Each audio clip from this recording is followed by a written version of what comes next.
Today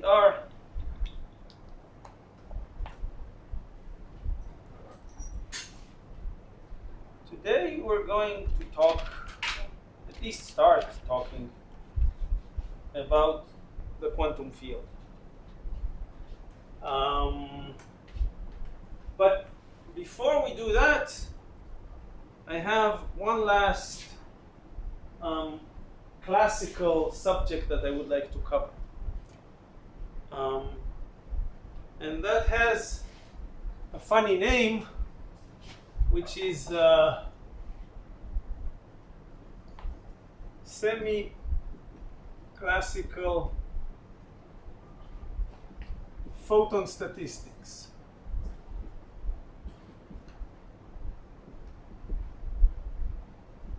And I'll put that in, איך אומרים את זה באנגלית? הרחאות? No, quotation marks. Because those are not really photons. It's a misleading name. The main thing that I would like, basically, the main thing I want to discuss is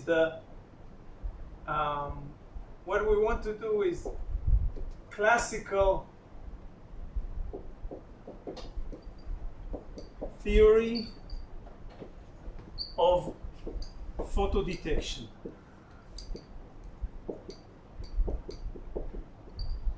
So that's a better name. Meaning, assuming that I have a classical field, what happens, what exactly do I detect? And the point is that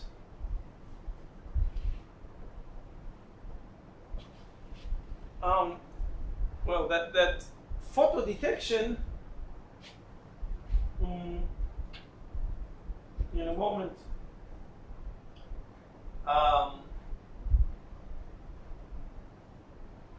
okay, so when we talk about photo detection, we actually talk about electrons. So I'm talking about, I have here a detector. Well, what does the detector do? I don't know. Light hits it, and I'm going to think about some intensity hits it. Okay.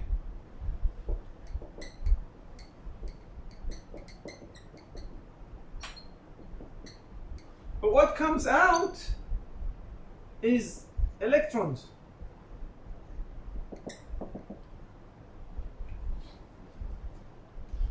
The intensity is, and those electrons, and what I want to say is that, and those electrons are discrete. I can think of the light intensity as being a continuous function. That's what it is classically. So classically, this is just the field, so value squared. And the field itself is a classical function. But, so this can be continuous.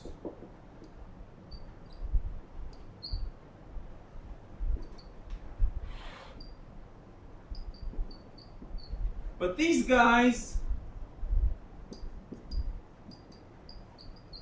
they are discrete. So now I can tell you, look, I'll ask myself, what is the probability? Okay, so I can say, assuming that I have a really short time, dt, really short window, meaning that I want to ask myself, so what is the probability of detecting a photons between t and t plus dt? Okay? So not detecting a photon. I don't want to say the word photons yet, of detecting an electron, having an electron, and assuming that this time is very short. So I can say that this is some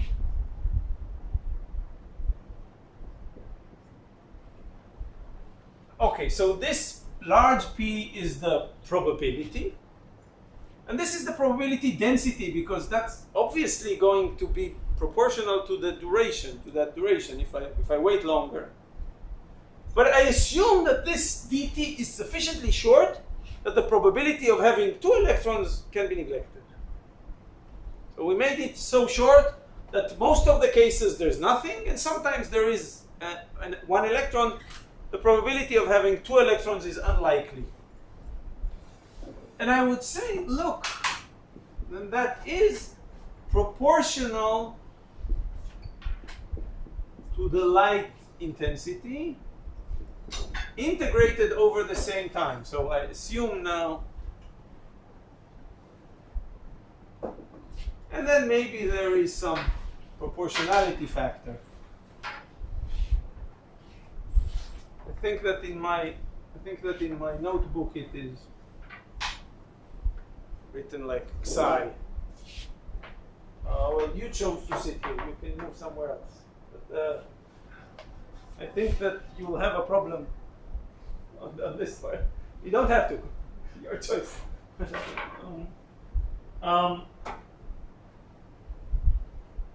So, and that in many ways makes sense. Like, and I could even now, and assuming that dt is sufficiently small, then I could even write here, make here like a bar, saying that this is the average over this small window dt.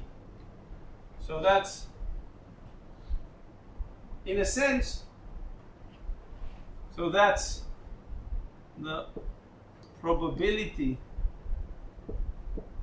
for photon detection event during the time t plus dt.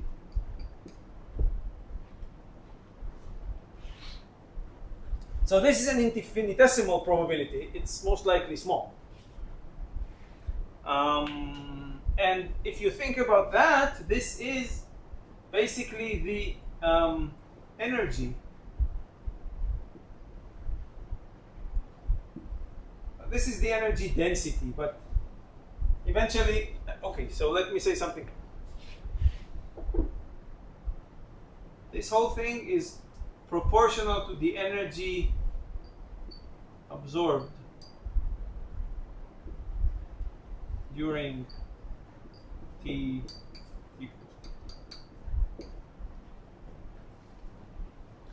Now, only based on this, I want to be able to say now, so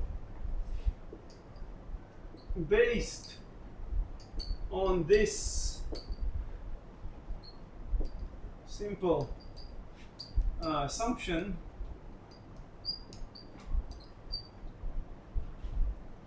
we can ask the following questions. I want to say, what is the probability to detect m photons between t and t plus big T, and those are no longer infinitesimal. So I want to ask, okay, given light intensity, let's assume that I know it. Let's take, for example, suppose that the intensity of the light is just constant, fixed, perfect light. The intensity is flat, doesn't have any fluctuations or changes. Then what will be this probability? Basically, I want to know the distribution of detection events. the distribution of the number of detection events at a specific time window. Now, obviously, if this time window is very long, well, you know, there will be many detection events. So now,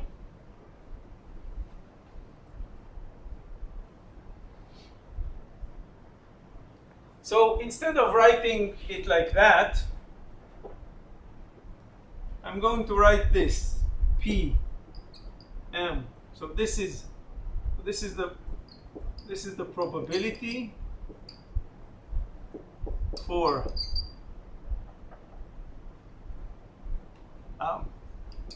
exactly M photo detection events between T and T plus T. So large T is the duration of the, and then I could say something like, okay,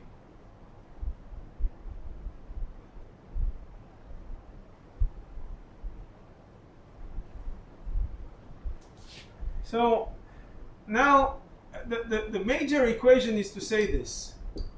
What is the probability to have M photo detections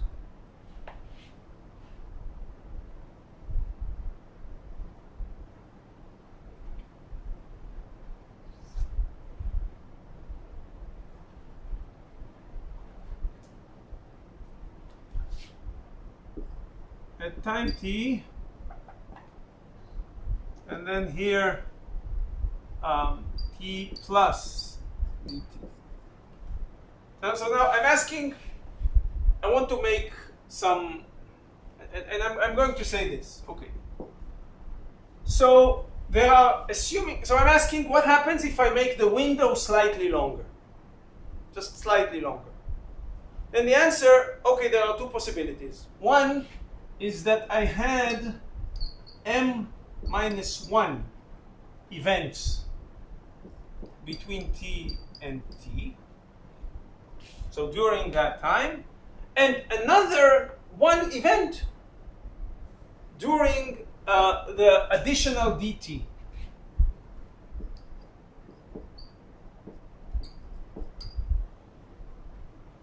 This one.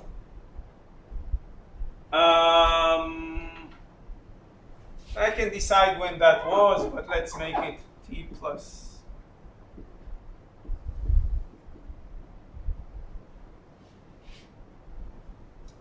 Or, now why don't, okay, or maybe all photons were detected in the initial part, and during this time dt nothing happened. So, and the probability of having no photons is 1 minus that.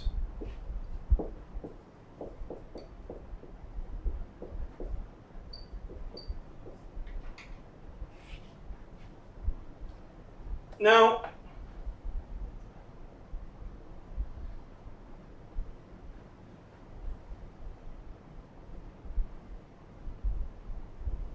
yeah.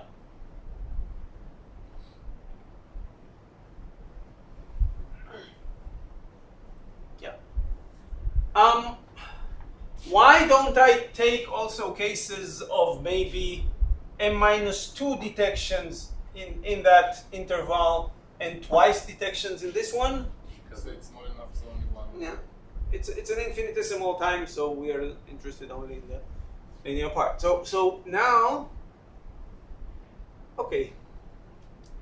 So actually now I can make the following thing. So let's take this. So this plus and 1 to the other side. So I'll have here this Pm of of t plus dt minus pm of t dt equals, well, p of t plus small p dt multiplied by pm minus 1 minus pm. Of course, everything is of t.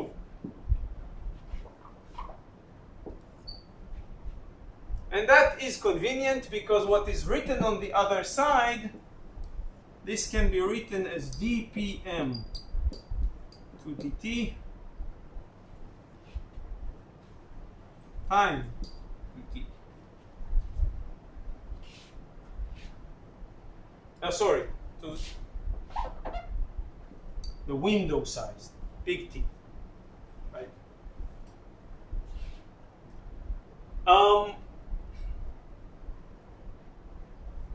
And so, and now I can, of course, throw this out. And we have some general differential equation that relates the probability to have m events to the probability that had m to m minus 1 events. So now I can write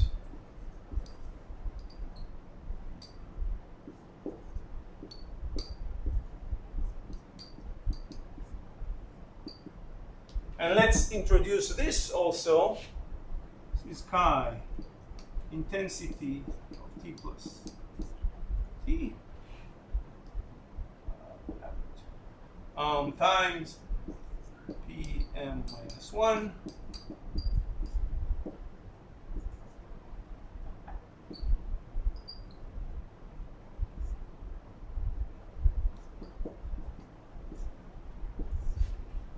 So this is a, okay, I have a, so we have a differential equation to describe this, and this is a some kind of recurrence.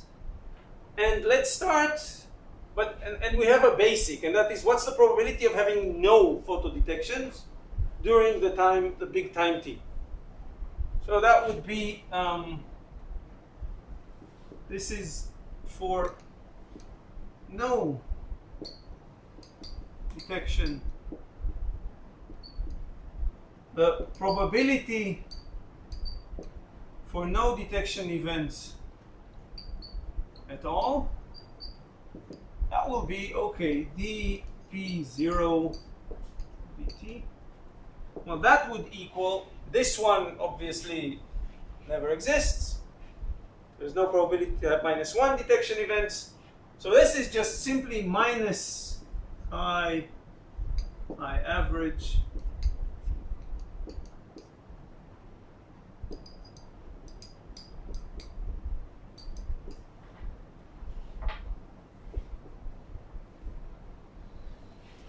and now, so, and now we can start solving up. If I know the intensity, I can solve P0. Now, as you can see, this must be some decaying function of the window time. And it makes sense. If you make a long window, assuming the intensity is non-zero, then you expect some detection events. And if they're, so normally this is just some kind of an exponential decay that can be solved. And if I know P0, I can solve for P1. And then if I know P1, I'll solve for P2 and so on. So from this we have a recurrence formula. Now,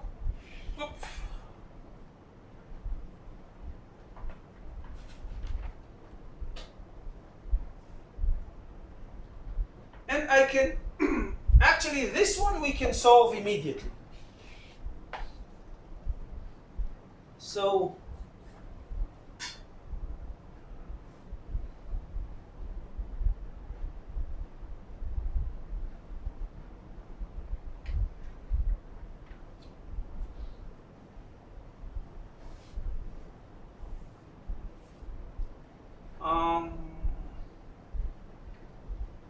something though. Actually, because this is an infinitesimal time, I want to remove the bar. I'm sorry, I'm doing something that is very easy for me and maybe for you. Well, if you have tablets, it is easy for you as well. Even less. I want to preserve the average for what will come immediately. So this equation can be immediately solved. So I can write.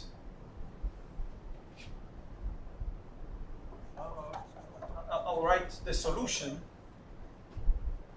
This one is the recurrence formula.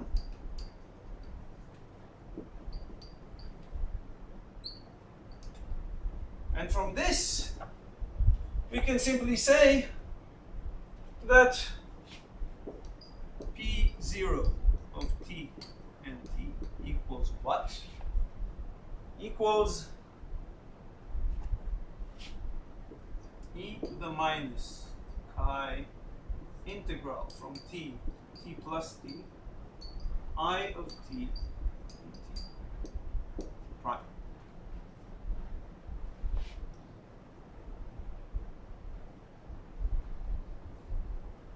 Now, so what about normalization?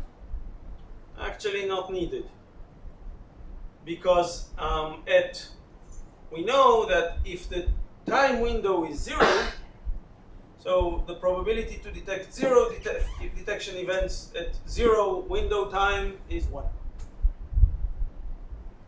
So, and I can think of what is written here.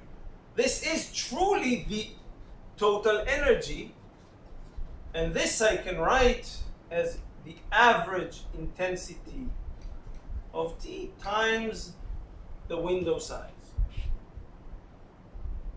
And this average is really different than this one. So that's equals to e to the minus chi average intensity times the window size.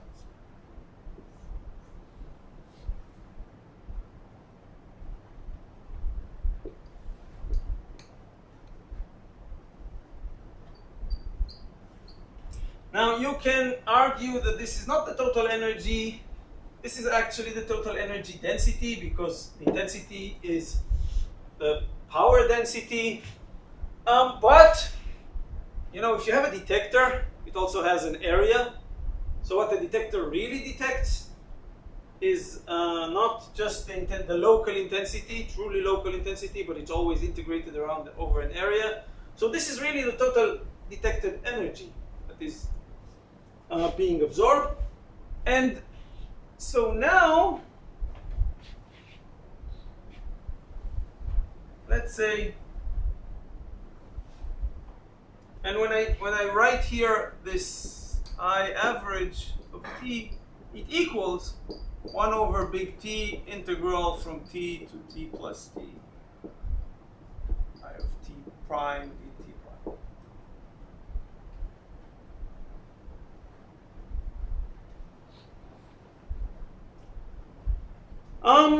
Okay. And now I can also write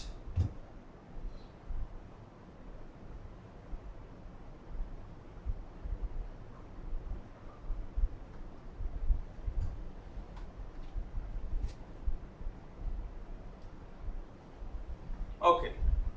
So I have a solution for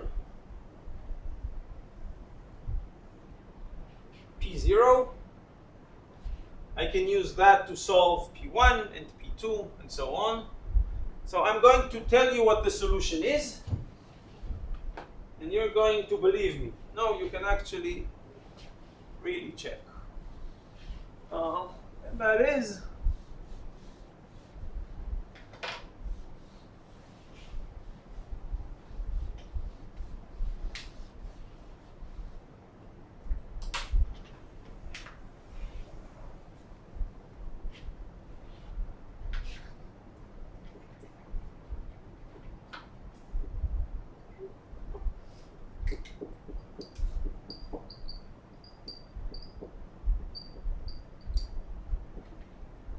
can solve the recurrence and get the following. Equals what?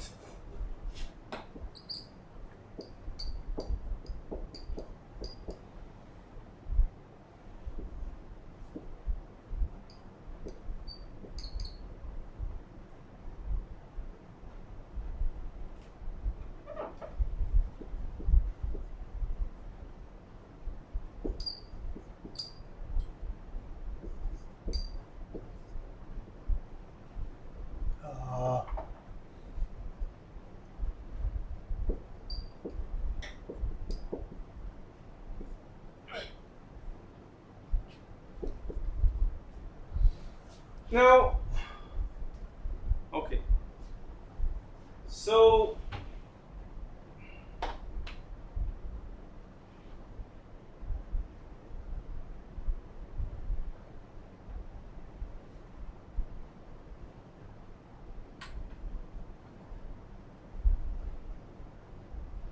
okay.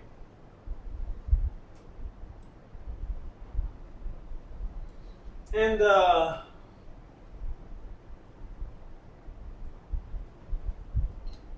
so now, okay, what I want to tell you is, okay, so I have a solution, assuming I know the function I of t. The problem is I don't, usually. It can be a noisy function.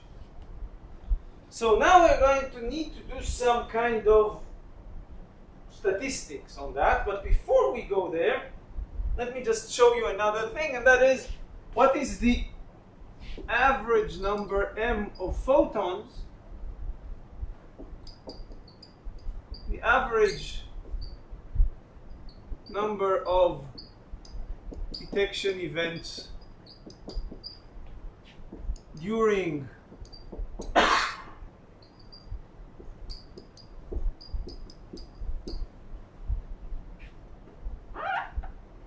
then that's easy, because this is sum over m pm. Those.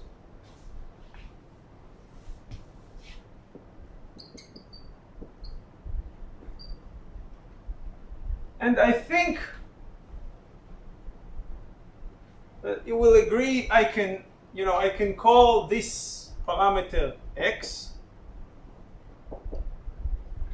and that is just sum over x to the power m divided by m minus 1 factorial times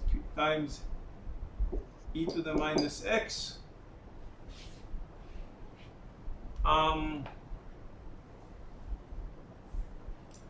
And I think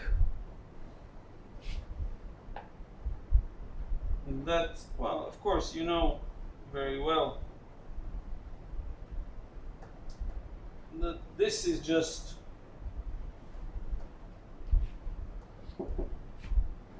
I can take the e to the minus x out, and I can take one x out of here, and then this sum becomes e to the plus x. So therefore this thing is just x. So, and which basically comes back to this.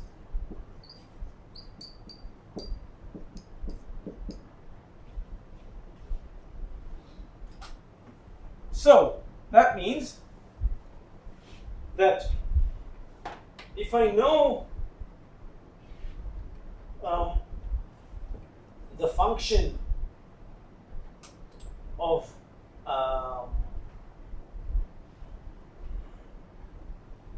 in a way, and again that makes sense, because what does that say? The total number of the average number of detection events is proportional to the total absorbed energy. But it is an average. If I absorb, I don't know, the equivalent of 10 detection events energy, and this is exact, this is not statistical, there's nothing, this is, and so assuming that, now I can absorb 10 quanta of energy precisely, but And on average, I'll get 10 detection events. But I can also get 6 or 12. So we're going to look at that for one more moment. Okay, so first of all, something about what happens, the problem.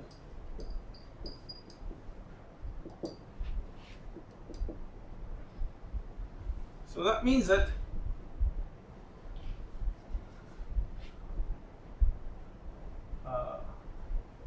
conclusion,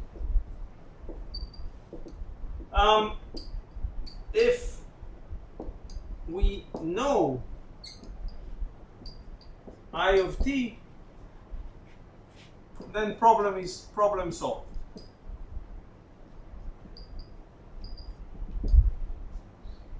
I can have, I'll write, tell me during which time window you want to look, I'll tell you all the probabilities of any detection number. The problem is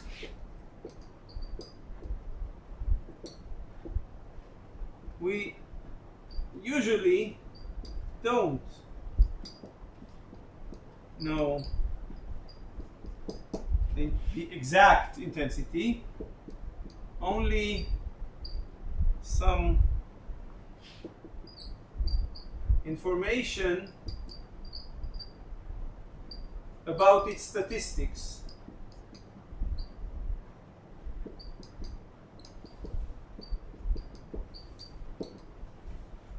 So now the question is, okay, so what do I do with that? And then let's see that this is not a simple thing. In this case, things are problematic because now many things can happen. So what is the problem then? The problem is that if I don't know the intensity, it's noisy, then I don't know x. X itself is random and fluctuating. So the probability behavior of this average is something that we need to do something about. And generally we don't know. But let's start with and that means that x itself, which is this,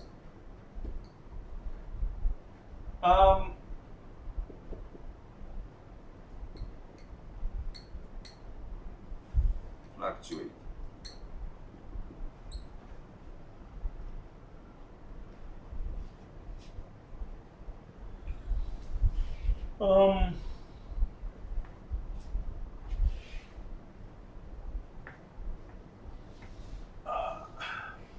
I came tired, and you don't ask questions. I think we're going to fall asleep in something like 10 minutes, and nobody will notice. Oh, What happens if we look at the variance? what? You said that the average goes like x, but if we look Yes. at the variance, it nullifies. What nullifies? Because you do the same, you have m squared, and then you just take 2x out, so you have x squared, and then you just minus the x squared. Well, why do you think that it nullifies? So it's not going to be so well.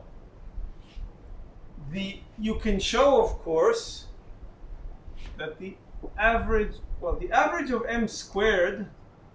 Now we need to be a little bit careful. Like that. Okay. So if you want to talk about the variance of m, so you want to measure the average of m squared minus the average of m squared. So this one we know already. Right. Now, but in the average of m squared, we're going to get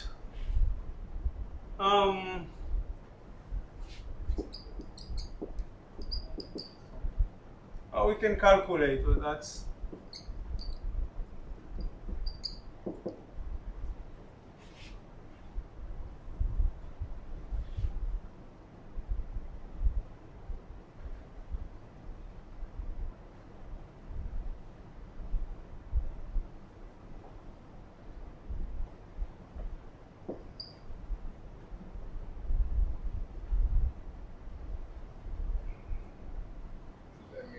yeah, of course, but no, it's not going to be m minus 2.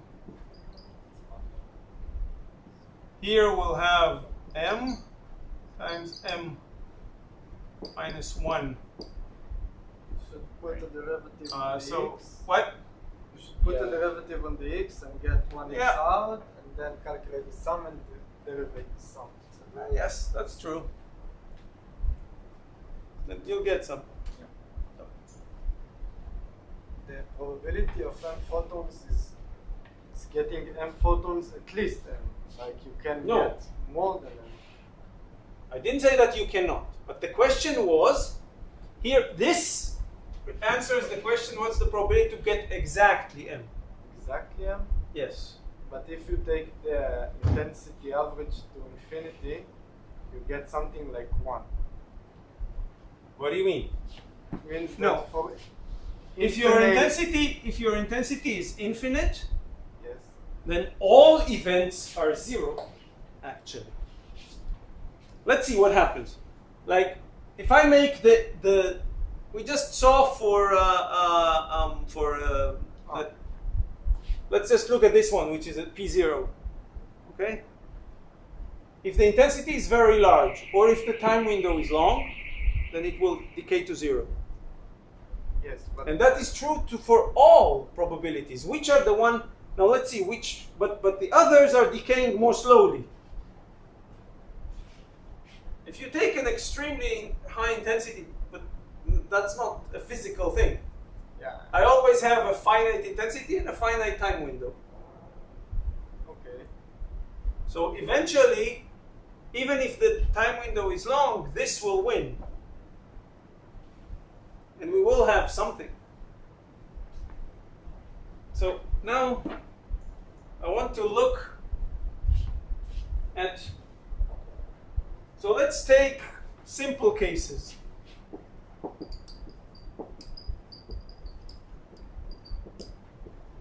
First, constant intensity.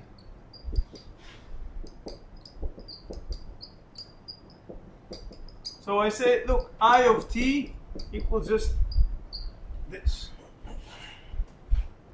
People sometimes call this perfectly coherent light, but honestly, that has nothing to do with coherence. It only details something about intensity. It doesn't say anything about phase. So I would write it like this.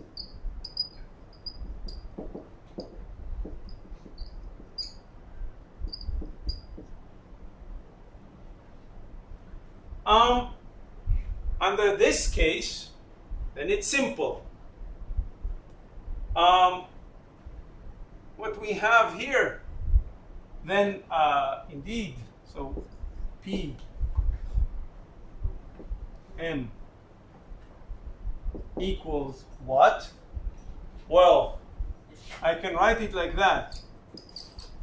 Average of m to the power m divided by m factorial times e to the minus average of m. Do you know this guy?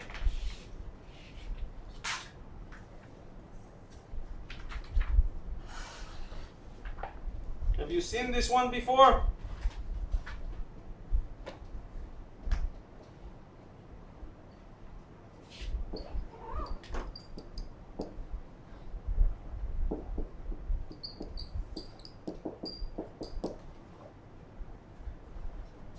That's the Poisson distribution. And I'll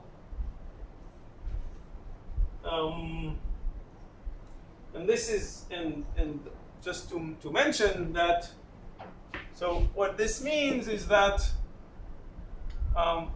x, which is chi I0 times t, is what we would call the average number of detection events. So in this case, I know exactly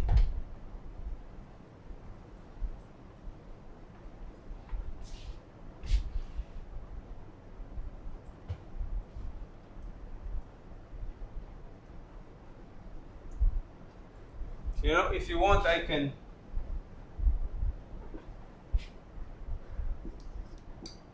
in this case, PM is actually a function only of x,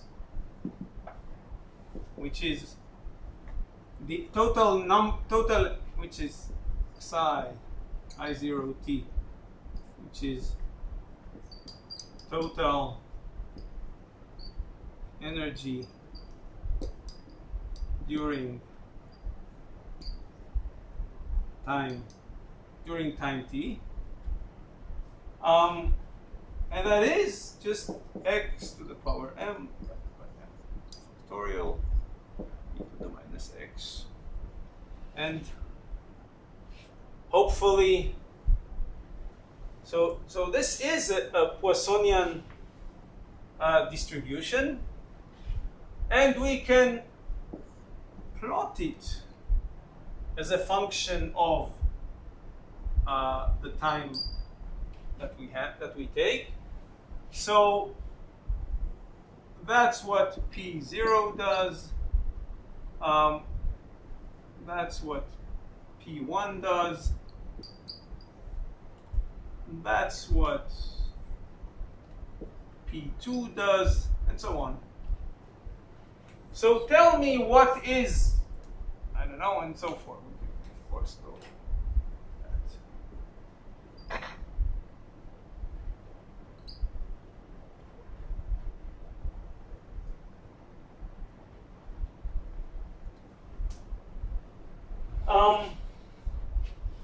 and it makes sense. So now look, okay, so this is what we expect when the intensity is just constant, but this is also what we expect for a very long time window, no matter what light this is. Meaning, I assume, so we will have a Poisson distribution.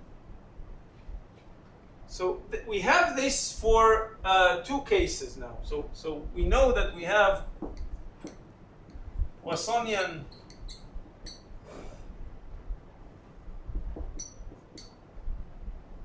in two cases. One is just that really the intensity is just constant. And this means that this will be for every or for any time t. But also but we will have the same thing also if the duration of the window is much larger than the correlation time of the intensity. So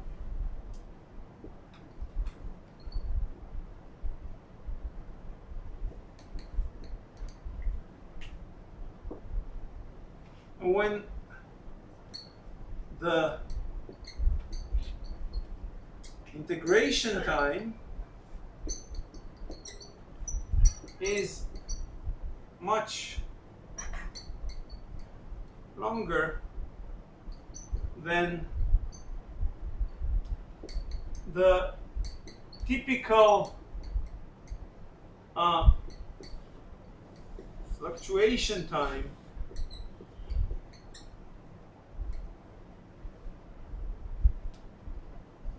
of the intensity. Meaning that, well, you know, I don't know, the intensity, this is the intensity. I don't know how it looks. It does something. But it has some average time time over which it is reasonably constant. And assuming that it is statistically varying, so that this is a statistical function, then if my window, if this time is, let's say, what I would call tau c, the correlation time of the function, and I'm looking over a window t, which is much longer than tau c, then on all the fluctuations inside, I don't care. And during that time, I will have just the average. So then that means that, no, that basically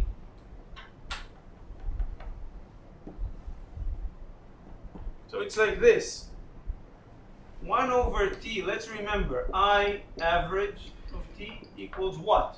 1 over t integral from t to t plus t. What? I of t prime dt prime. So if I take this t to be very large, then I'm integrating over a very long time. All fluctuations I don't care about, I average them out. Divide this by it. So that is, and that's just constant. So I could call it, again, I0 average if I want.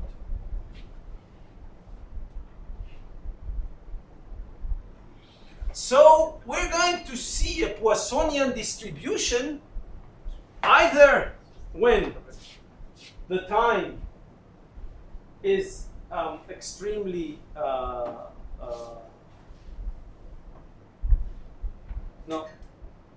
either when either when the intensity is constant, or, but let's look, either if the intensity is constant, or if I look during windows that are sufficiently long. So I expect that no matter what, I don't care, maybe this light is thermal, which is highly fluctuating. Maybe this light is perfectly coherent, which have a perfect constant. I don't care, but as long as I'm looking for a long enough time, I'm going to see a Poissonian distribution. And now the question is, what happens in shorter times? The short answer is I don't know. But there are special cases that we can still analyze. And that is, let's think about what happens if I am looking at during time windows. So Poissonian, also when the integration time is much longer, is very long.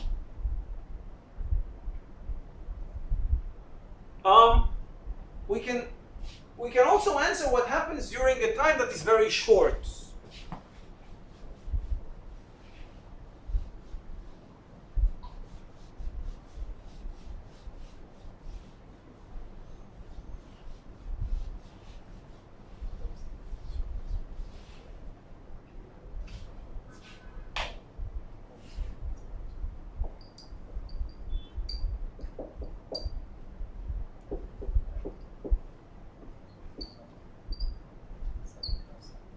So now I'm looking at the time window that is much shorter than the correlation time of the intensity.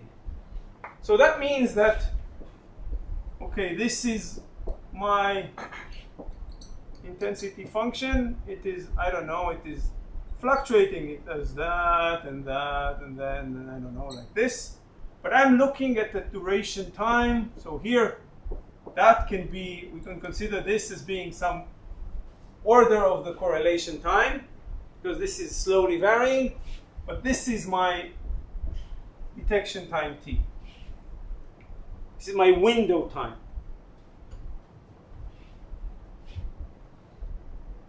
Now under this,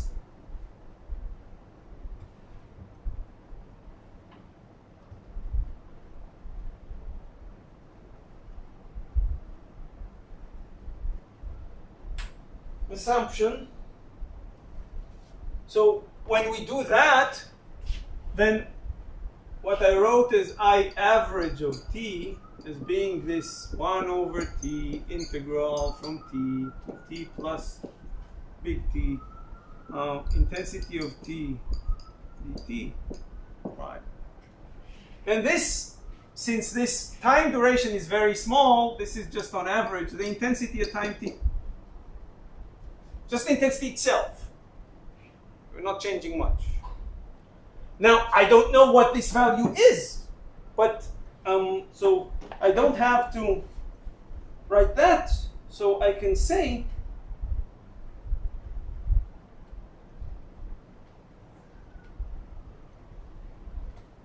that now, so in this time, I will be able to say that PM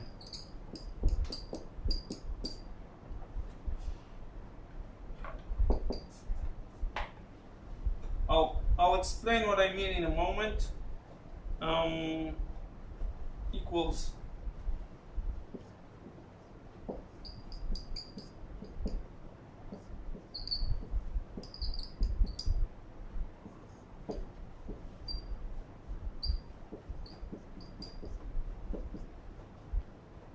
now the point is that of course this probability, okay, this probability depended only on the duration of the window. Why? Because all fluctuations were averaged out, if there were any.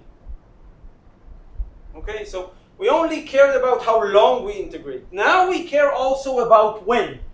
So now we get the same result exactly, but this is like a Poissonian distribution, if I know, but it is changing. When the intensity is high, it has a larger x. When the intensity is low, it has a lower x. And this will broaden it. Okay?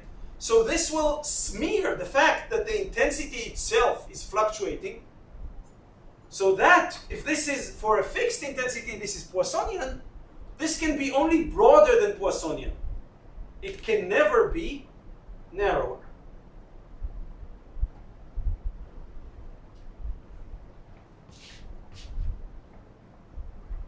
So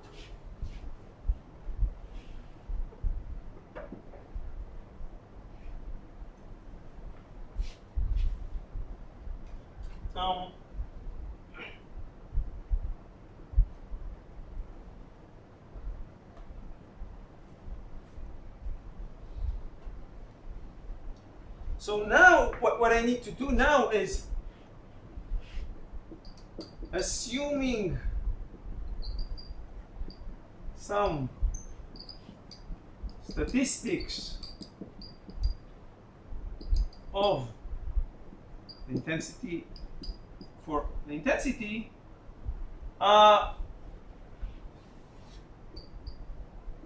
we can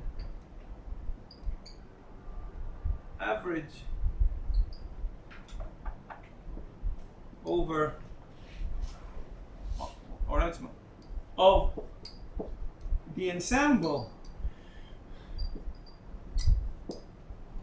So I don't know, the intensity can be high or low. Let me give you an example. Let's say that the intensity is thermal.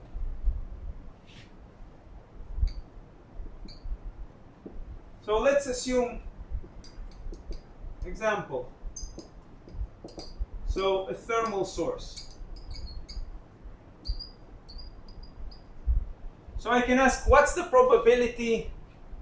So no, I can say that the probability, now it's the probability to have an intensity I. The probability to have an intensity I, oh, where'd it go?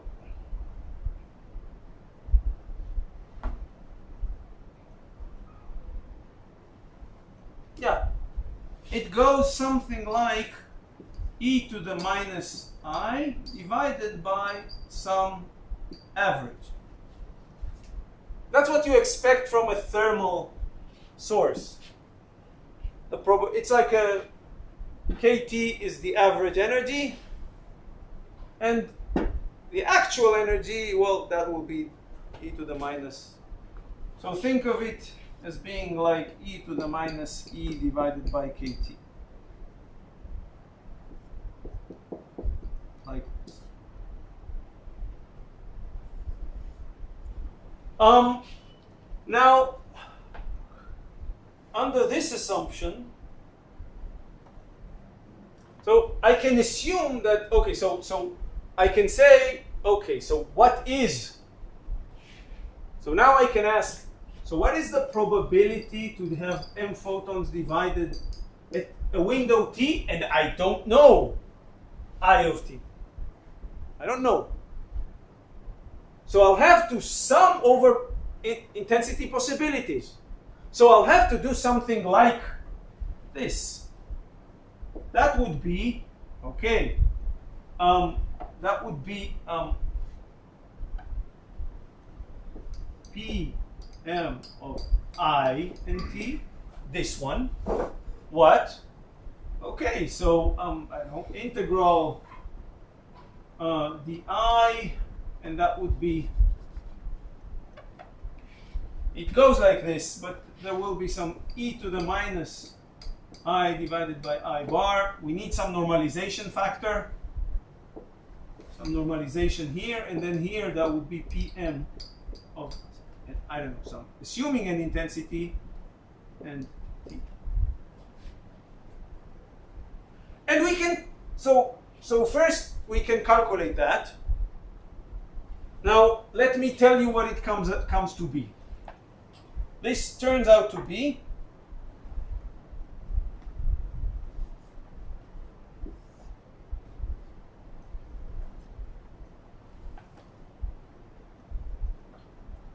now I'll write average m to the power m divided by 1 plus the average m to the power of m plus 1. And if you remember, this is the Planck distribution.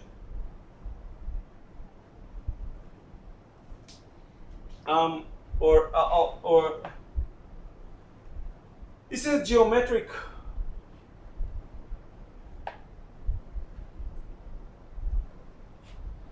and I'll explain what average m is. So the average m is just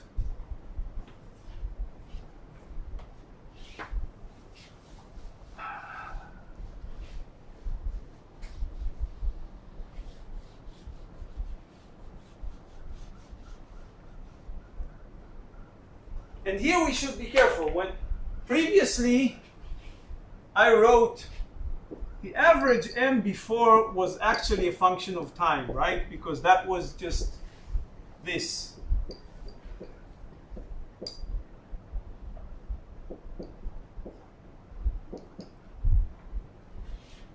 That depended, this average for different times would have different results. But now, so what I'm telling you is like, look, this average intensity, this is just the, well, whatever it is. So in that case, when I say this average m here is simply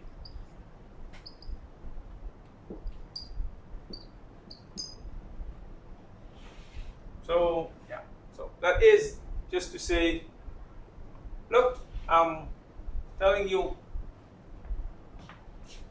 you look at the short time. Sometimes the intensity is high, sometimes the intensity is low. I don't know what it is. On average, it will be I bar. So on average, I expect this average of number of photons, number of detection events. But this is going to, but the distribution around this is going to be very wide. Why? Well, because the intensity itself is fluctuating. So this is smearing it out. The higher the temperature,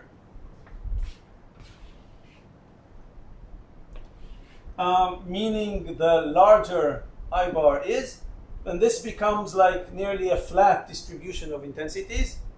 So we will have a broader spread. So, and this is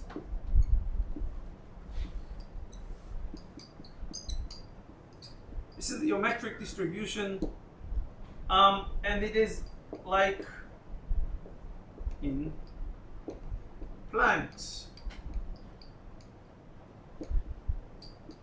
formula. So it's not surprising. By the way, for Planck, the formula for the average number was simply the average number was just simply kt divided by h bar.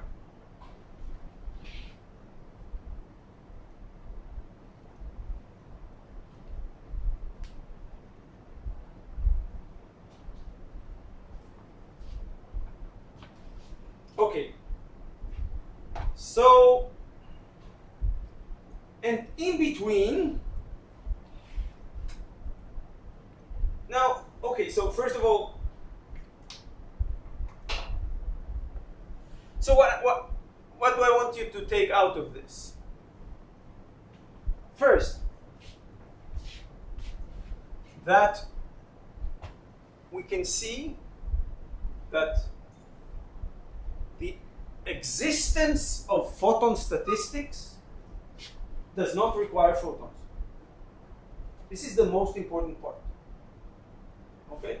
This is just from the fact that electrons are discrete and the probability of emitting an electron. The electron emission is a non-deterministic process. So photoelectrons are going to be noisy by definition. And the fact that you see shot noise does not mean anything about photons. It just means that either your light is extremely quiet, and therefore you see a Poissonian distribution, which will yield shot noise. And then, by the way, we should look at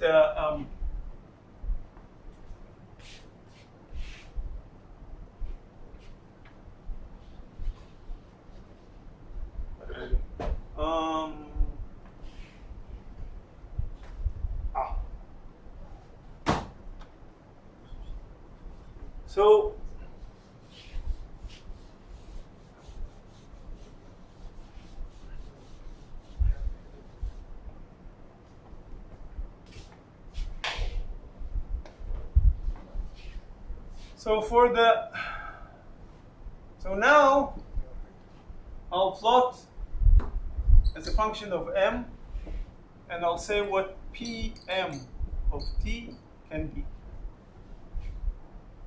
Now when I write that, I mean, now since I don't know the intensity and it is stationary and it's fluctuating, it doesn't really matter when I start. Okay? So far all of this time we assume that I know this function, but when I don't know this function and I assume that it is stationary, then it no longer matters when the beginning, only what matters is what the duration of the window. Now, the best you could have is a Poissonian distribution that looks something like that, around average m, and it has a width which is about square root of the average number. These are the properties of the Poissonian distribution. So that is for either for coherent or long time. In both cases, that's what you'll have. And if you're looking at incoherent and shorter time, it will be broader.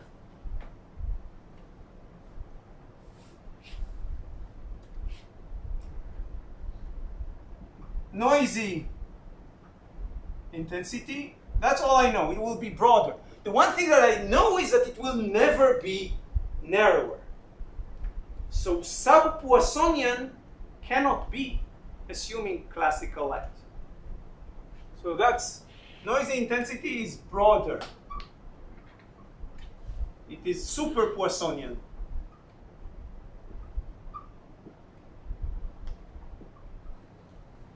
And sub-Poissonian is impossible.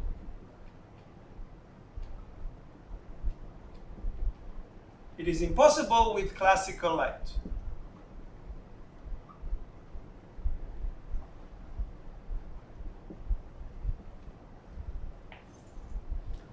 And this, so that's really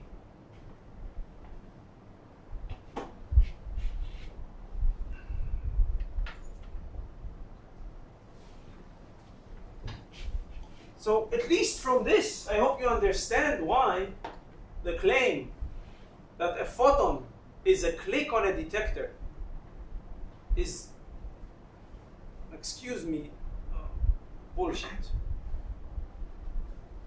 And you'll hear that being said a lot. So don't believe it, please.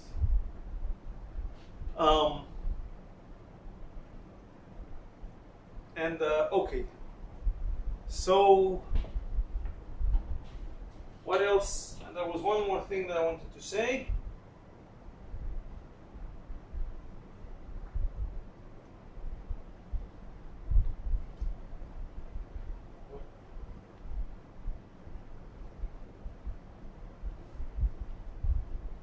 I can even say more that, in a sense,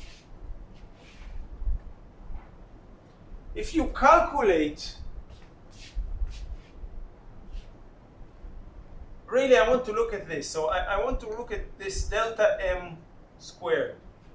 What is that? This is of course m squared minus average of m. And that, Average of m squared. of course. And this will always be, we can calculate this, and there will always be this. That's the Poissonian part. And there will be more. I'll tell you what the rest is.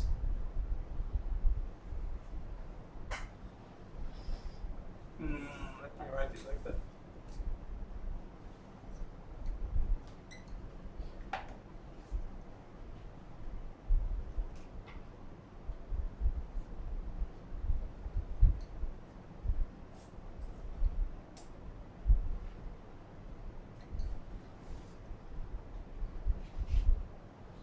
So, after writing this, it makes a lot of sense. What does it say? It says the variation of the number will always be at least Poissonian because of the discreteness of electrons. And on top of that, if the light has statistics, if the average of I squared minus I average squared is non-zero, then this will be added on top of that. That means exactly what we said. Look.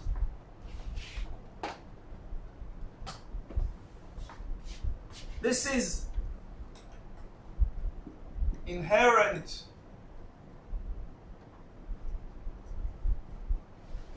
this is Poissonian.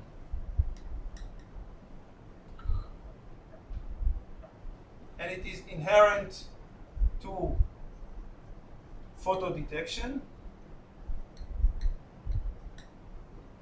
And this part is the actual light statistics. So whatever the light does can only add. It cannot reduce.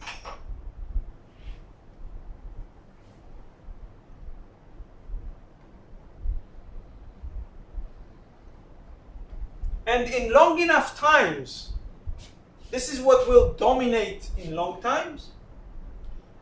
if you have light that is non-incoherent, this is what will dominate in short times. And in general, so that's all I had to say about classical photon statistics. And actually, that's all I had to say about classical light. And now we're going to have a 10 minutes break, maybe a little bit more, and then we'll have fun with quantizing the optical, the electromagnetic field. So we're going to meet the photon.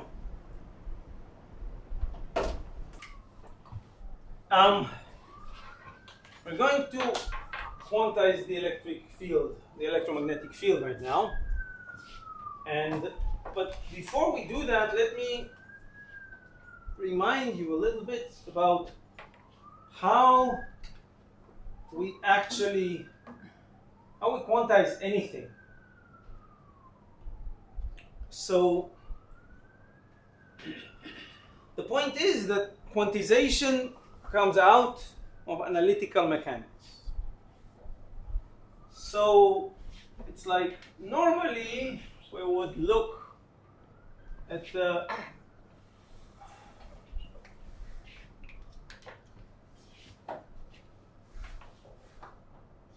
this guy doesn't like me. Let's try the one.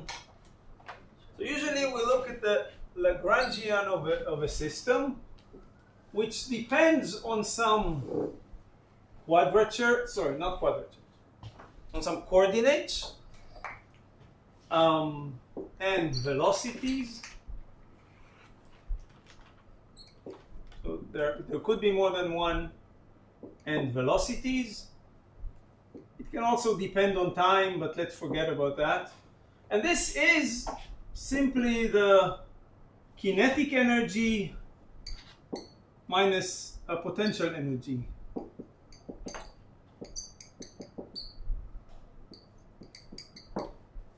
And usually the kinetic energy is the one that depends on the velocities, and which usually is, this one is the one that depends on the velocities, and the potential depends on the coordinates themselves. But you know, those are general coordinates. They could be angles, they could be many things. They don't have to be actual position. And then, so what I want to tell you is that we can write the electromagnetic Lagrangian.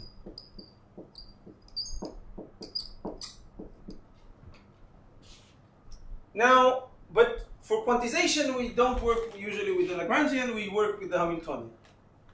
So for the Hamiltonian, we identify so to move to the Hamiltonian, so the Hamiltonian depends on Q and P, meaning, and these P are the canonical momenta. And this is a Lagrangian, this is a Lagrange transform going from the Lagrangian to the Hamiltonian, but this is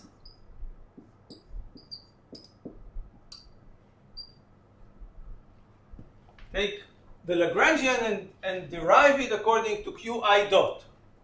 For example, if I take in the simplest case, for example, if the Lagrangian is half mx dot squared plus, I don't know, half k x squared, then clearly P that is related to the coordinate x is the L to the x dot, and that is mx dot. Surprisingly, this is indeed the momentum.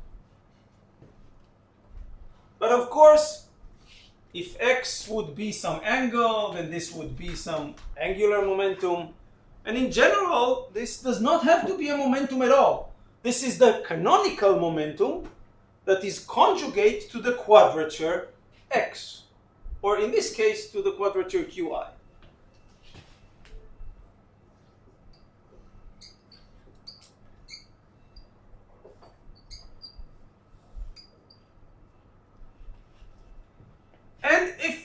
would like. So this is the Lagrangian minus sum over I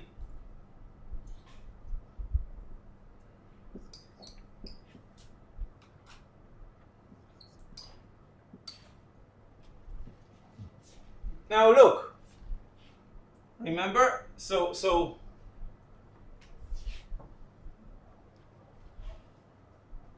or let me write it in a different way. Usually it doesn't matter. So sum over.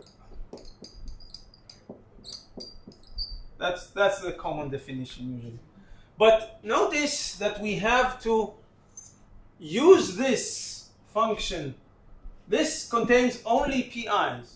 So the fact that there is a qi dot here, we need to somehow take this equation, invert it, and express qi dot as using p. For example, in this case, this means that x dot is p divided by m.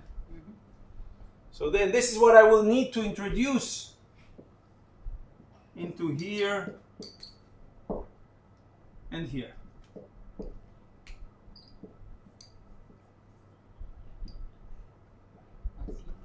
Now, okay, and then we have. You transform it to p's, no? What? You transformed it into p's, not right. So but the equation is correct, but you need to express the q dots using p. So the Lagrangian is a function of p now. Indeed. So No. we wrote q's. No. Okay. The Lagrangian is the same Lagrangian. Lagrangian. It's always a question of. We agree that when we say Lagrangian, we mean something as a function of q and q dot. And when we say Hamiltonian, we agree that this must be a function of q and p. So that means that when we do this, this equation is correct, but you need to express the dots, the q dots, with p. So you need to take this equation, invert it, and introduce that. Now, and then comes the and now comes the quantization part, and that is to say that those. And when we do that, we can say that we can. Quantization means that that means that we identify the canonical quadrature, the canonical coordinates and the canonical momenta. This is done classically. There's no need, nothing is quantized yet. Quantization is to say, look, these q and p they get heads, so they become operators, and they conform to the canonical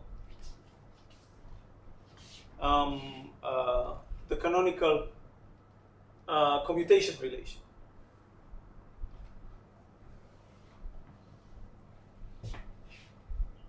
So what we need to do whenever we quantize any system is, well, you can start from the Lagrangian, or if you're not sure, but if you know the Hamiltonian, then you can write the Hamiltonian first.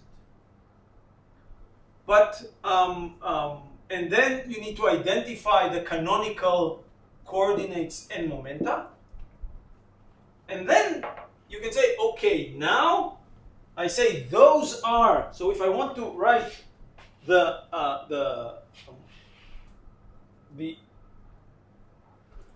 quantum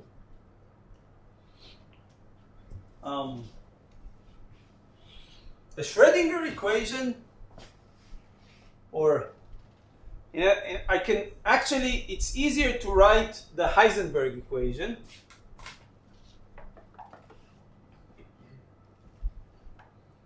The Heisenberg equation says that I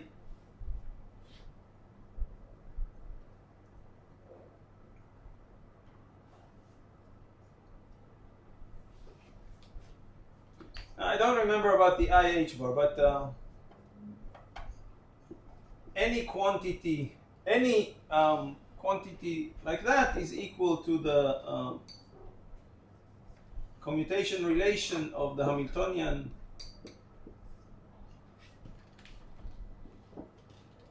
and A.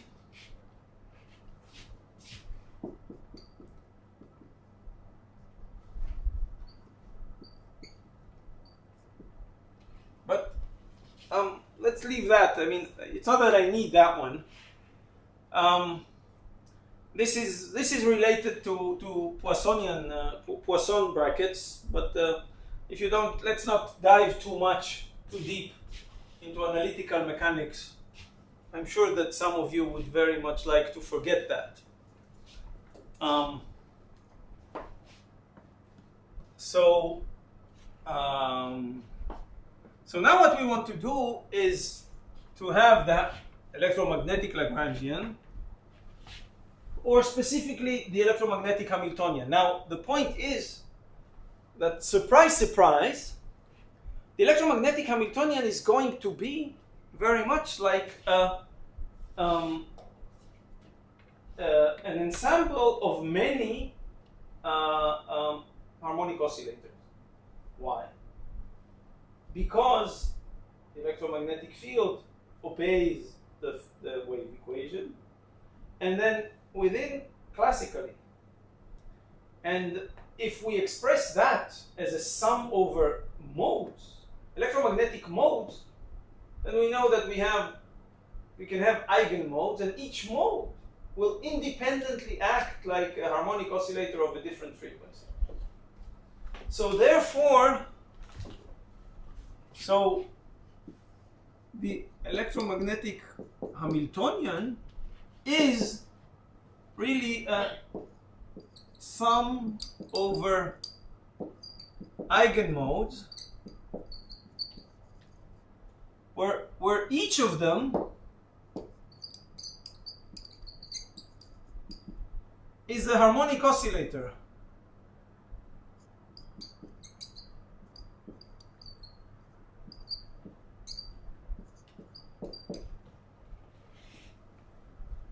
It really looks like, and in that case, well, you know that. So before we continue, let's remind ourselves for a moment about the harmonic oscillator. Now, so the Hamiltonian of the harmonic oscillator is simply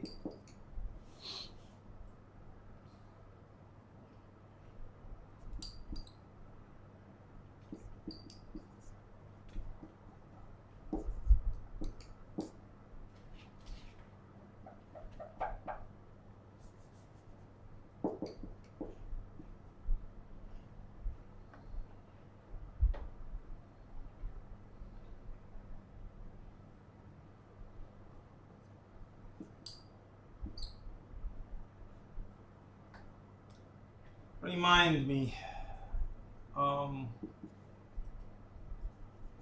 1/2m times omega squared plus k bar boa k. But k can be expressed with omega. Yes. Yeah. Okay. So and here plus Square root of forwards. never mind.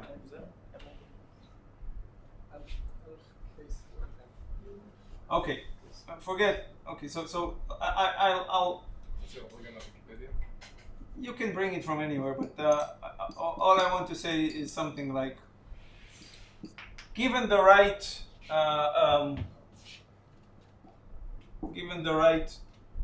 normalization, it will eventually become this. Something like that. Now the point is that, and I can also write this, and that is the main thing, as half. You'll have h bar omega a dagger a. To be plus half.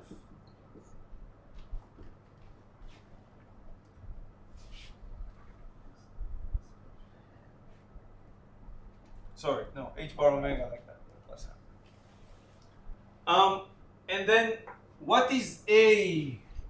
Well, A is just x plus IP. And what is A dagger? Well, that is x minus IP. And then, therefore, just to say that x or p, the commutation relation between x and p is I h bar, is equivalent to saying that the commutation relation between A and A dagger is 1.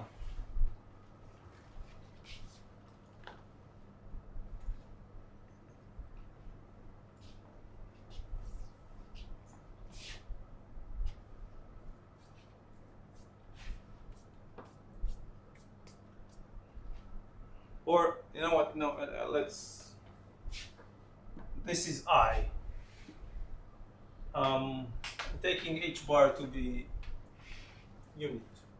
So, if I can express the Hamiltonian directly in that form, the classical one, okay? So what I want to tell you is that, okay, in a moment, you know what, I'll even say a little bit more, still on the classical part. So, classically, we can talk about phase space. Classically, an oscillator can have a location x and momentum p at any time. Quantum-mechanically, you cannot. But let's remember, but let's stay classically. Suppose that x and p are classical quantities. What would A be? Well, A would be something like position plus I velocity. But we know what happens to an harmonic oscillator in this frame. What it does is it goes around in a circle. You know, it has a maximum position, and then the momentum is 0, and then it moves towards the center, but acquires momentum. So here, momentum is maximum, but position is 0, and then it moves around. So I can say that this A, I can think of this as being a complex plane. And this A is just this vector in the complex plane. So, and remember that we can, and so in a way, A is that just telling me where I am in phase space. If I could know A, classically I can. What it tells me is where I am in phase space. And I can think of it as being related to the absolute value of A and the phase that there is here. Or I can talk about the X component and the P component, and we can say that, look, X is the real part of A, and Y is the not Y, P is the imaginary part of A.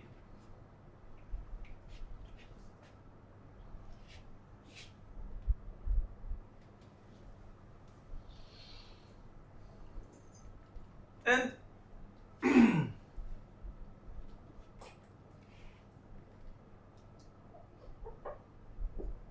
so, and we can also say that A absolute value squared, or in other words, A times A star, classically still, what is that? This is X squared plus B squared.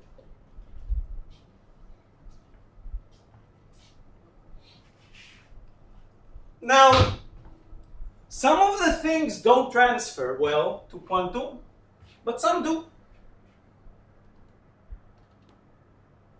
Like, instead of this, I will write something like A dagger A plus A dagger half.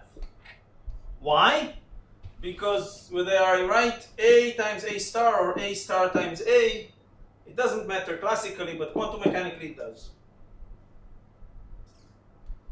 So, this can still hold, this formally holds. I cannot write a point in phase space because X and P cannot be measured together. They're not commutative.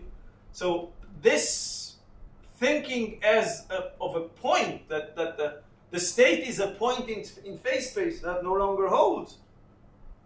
But the concept of thinking to describe as a complex amplitude that is composed of X and P, that actually makes sense. And for electric fields, it's even more so, because in many cases we actually think, we say that, look, when I look at the field, I can say that it has an amplitude, a complex amplitude, times e to the I omega t. Okay?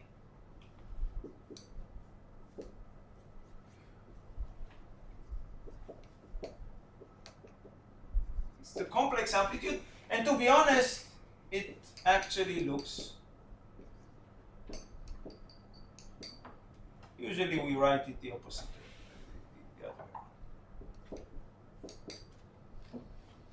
And this one contains the phase.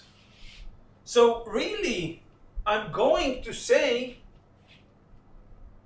that we're going to see that this is this complex amplitude, which tells us so that means that this is the real part of A e to the I.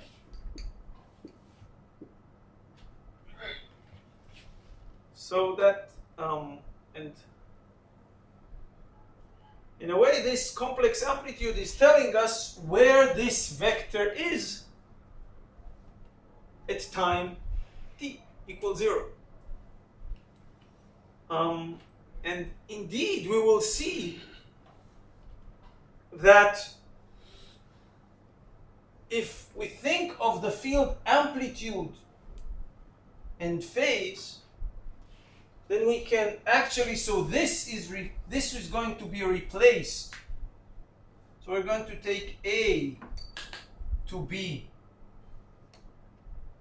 the operator A, and we're going to take X to be the real part of A. Surprise, surprise, this therefore is half A plus A dagger. Sorry. And P is the imaginary part of that, same thing. 1 over 2I, A minus A dagger. And those you know. So all of those make sense. And that actually tells you that the electric field is, as it evolves in time, it is at some specific time x, say at t equals 0, it looks like x because it's completely real. And then after a quarter of a cycle, it becomes, this is I, this is minus I, so it becomes purely imaginary. So it becomes p. And then after another quarter of a cycle, it becomes x again. Why? Because it is rotating. Now we can understand that in the classical manner. And what we're going to do now is to actually show that this thing works. So we're going to show that this thing works also quantum mechanically. So let me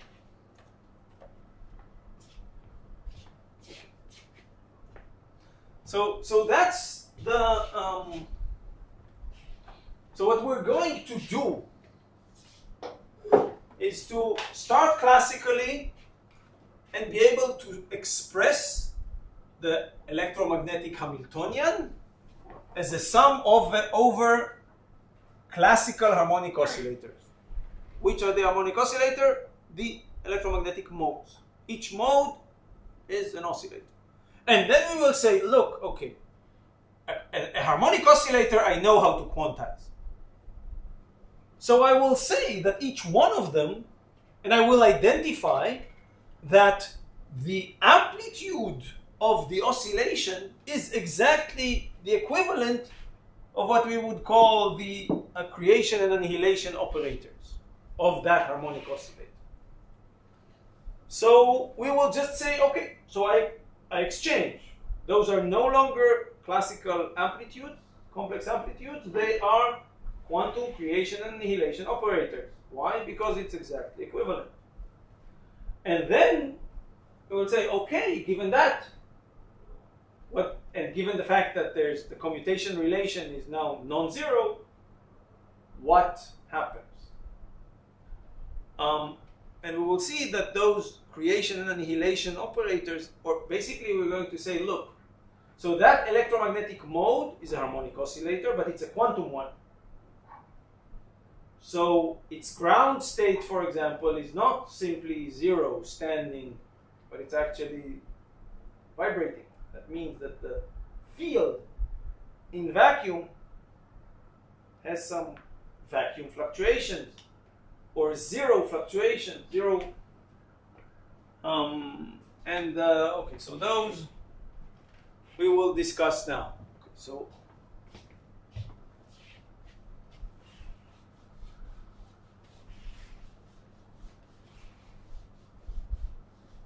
so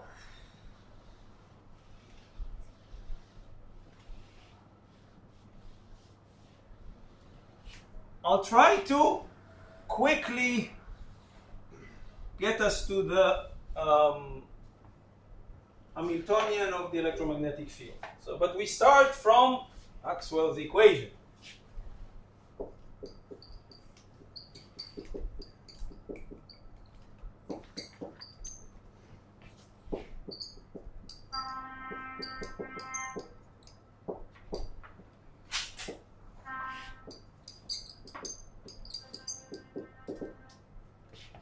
Oh,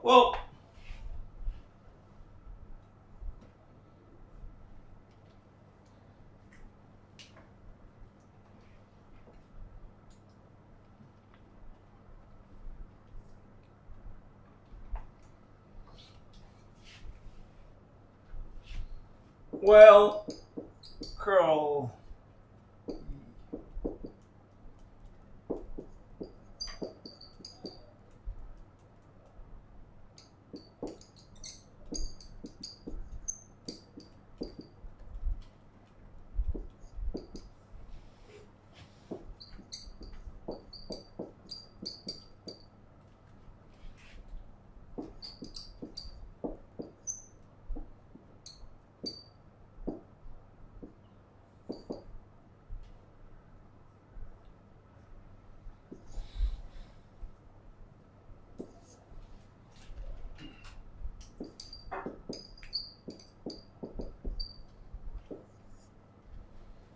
So, well, we know that the Hamiltonian eventually is the total energy. So I'm going to go for to express the total energy of the electromagnetic field in vacuum.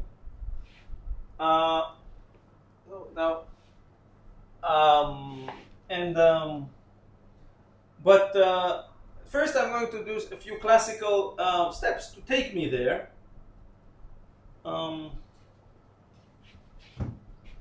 And we know that it is convenient.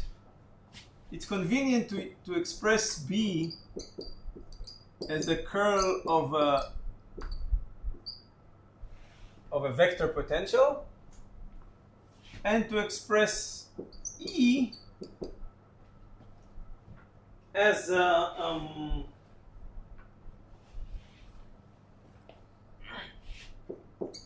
gradient of a scalar potential. We need also but something more, minus d to dt. So using this, I'll express the fields with the potentials, because that immediately throws some equations.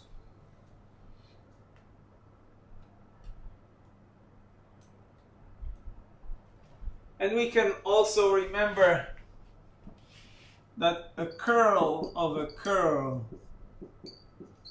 A, which is what we need here, is this is the gradient of the divergence of A minus the Laplacian.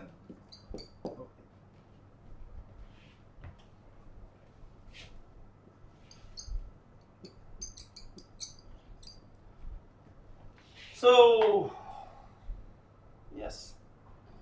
So if I do that, I'll realize that, okay, so then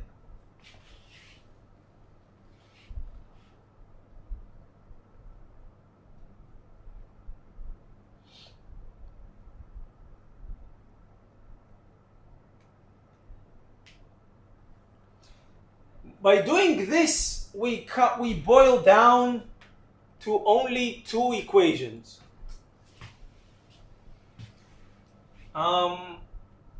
And that is that. Okay.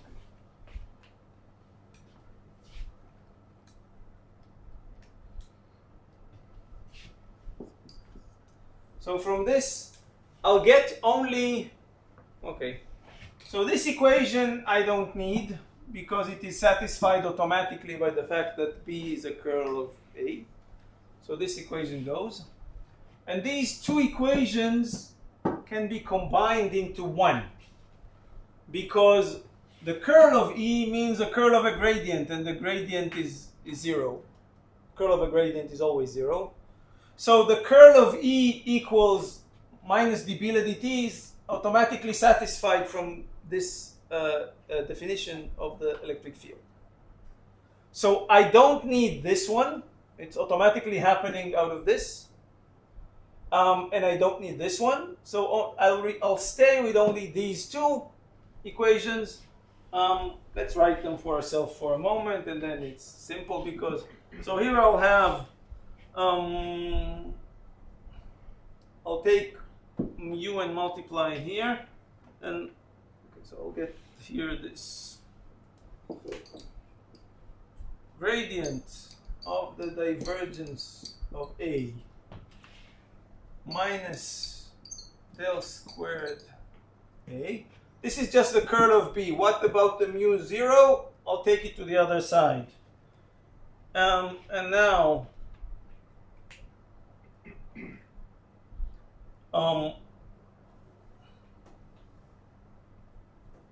let's say equals u0 j. Well, never mind. Eventually I'll have here equals mu 0 j, and then j is of course a vector. It's the current density. Here I'll take it from the other side, plus 1 over c squared d to dt grad phi, plus 1 over c squared d squared to dt squared a. Now, okay, so this is nearly a convenient, and another thing, and the other equation is this minus epsilon 0 Laplacian of phi. This comes from here, from this one. Minus epsilon 0 divergence of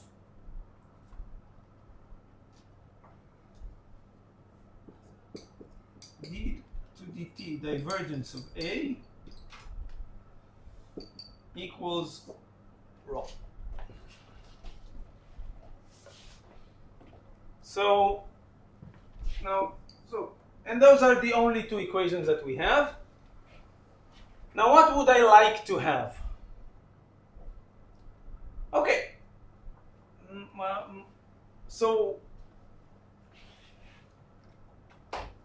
there are two things that we're going to do. First, we're going to look at the field at places where there are no charges and no currents. So just by doing, if I want to look, I'm going to look, they're zero, not because of any fancy thing, I'm just looking where so I'm assuming that currents and charges of course exist, but they are outside of the volume that I'm looking at. They will inflict fields, but they're not existing inside my volume. So we look where there are no free charges or currents. And then let's see what I would like to have. So first,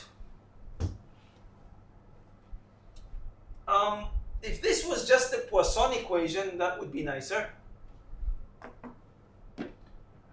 Meaning if I could get rid of this guy, and then I would have just the well-known electrostatic equation for the electric potential. And here, I would very much like to get rid.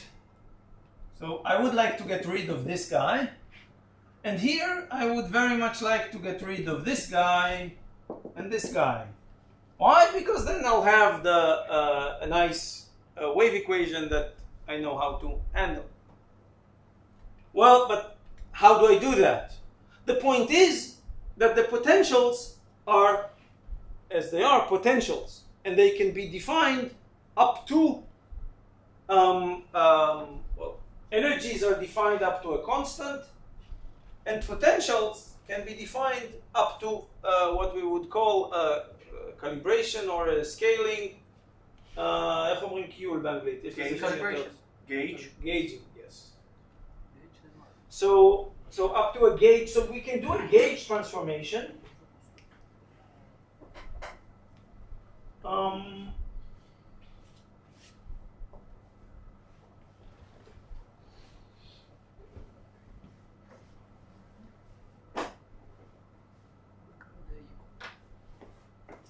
I was a little bit too quick to dismiss this current. So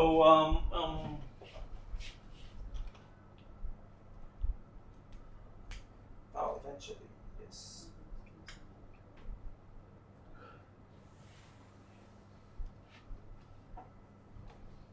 The point is that so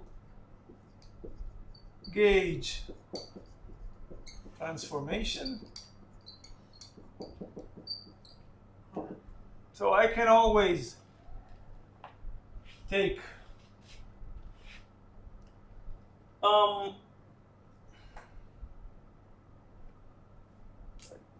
Yeah. So we can always replace A with some A prime. That is the original A plus some gradient of any function, any scalar function chi. Why? Well, because the curl of A prime equals the curl of A. So the B field is going to be the same because the curl of a gradient is always 0. And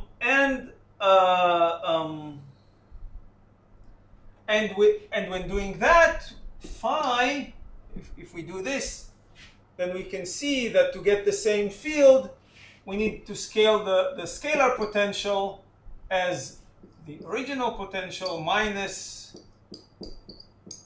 this. Minus or plus? Did I forget? No, that's true.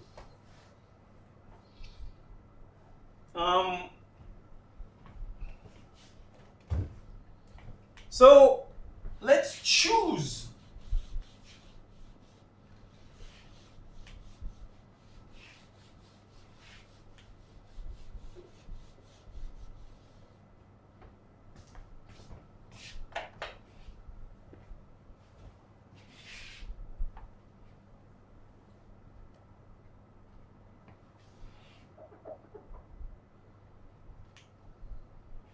so from that means that the divergent of A prime is the divergent of A plus the Laplacian of chi.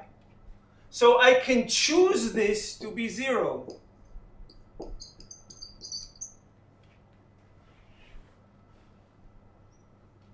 I choose to work in the where this is the case. And this is called the Coulomb gauge.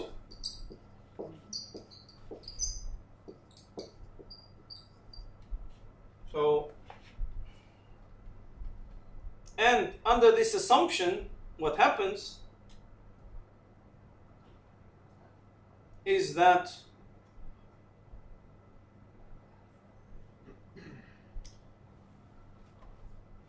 so if I choose to work here, then that means that the Laplacian of chi equals the divergence, divergent of A initially. So if you look here,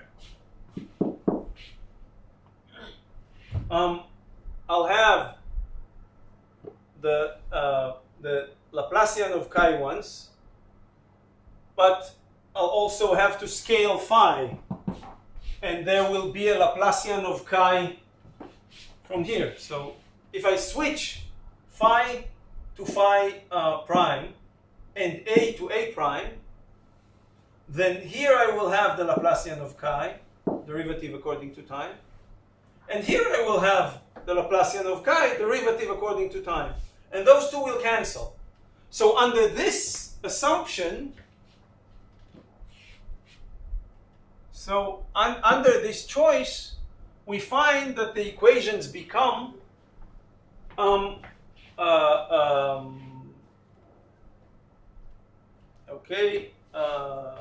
what do I want to say? So yeah,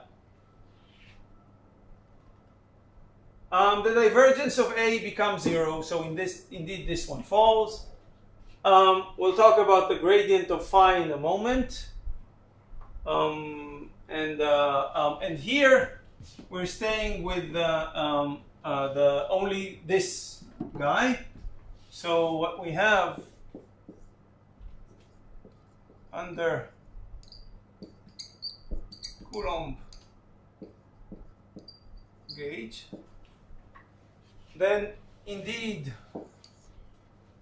what we have here is that minus epsilon 0 del squared of phi equals, we can say phi prime, but it's again phi, so it equals 0 because that part falls away, and from the top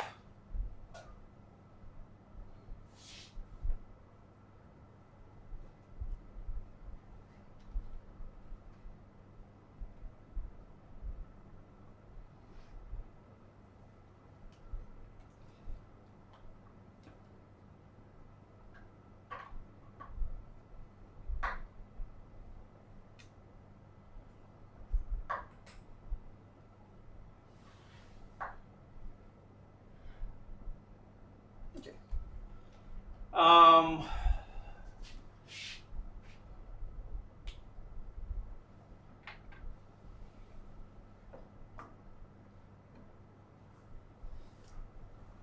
can I say that the gradient of phi becomes 0?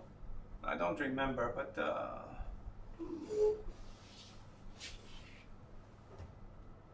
so yeah.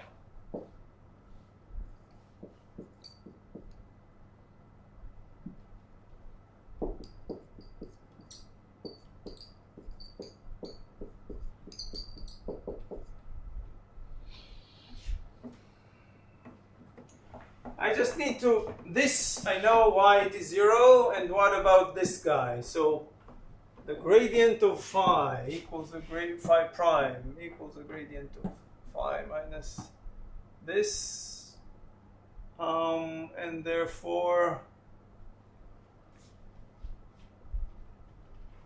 yeah, actually this, there's a little bit more of a transformation to explain this, but I wanted to say something a little bit more. So remind me next time to explain why did this guy disappear as well.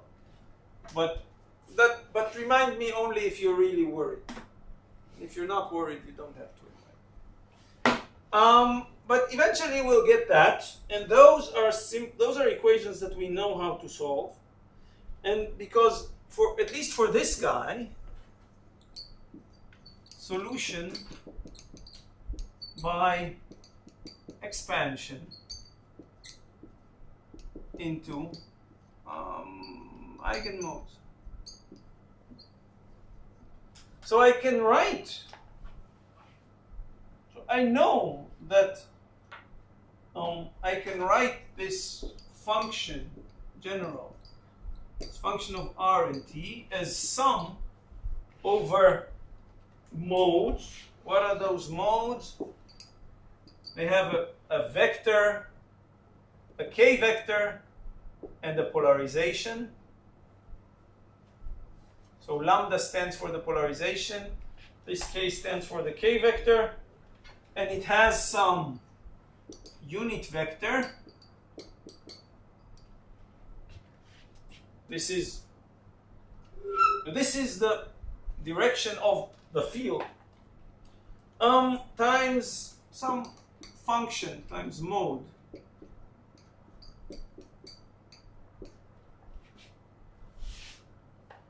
And we know, and those functions, those mode functions, we know them very well.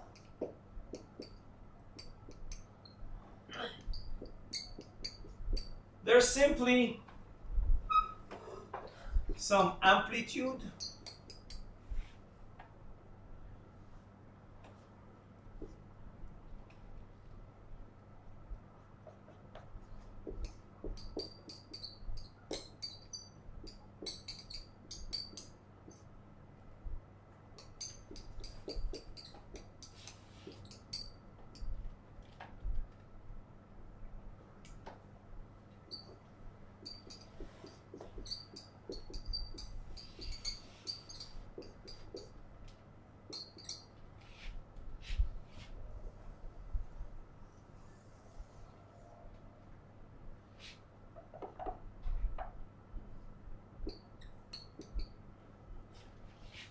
and this omega k equals C absolute value of k.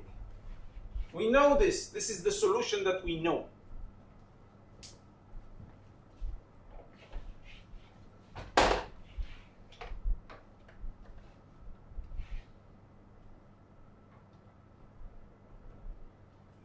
And if you would like,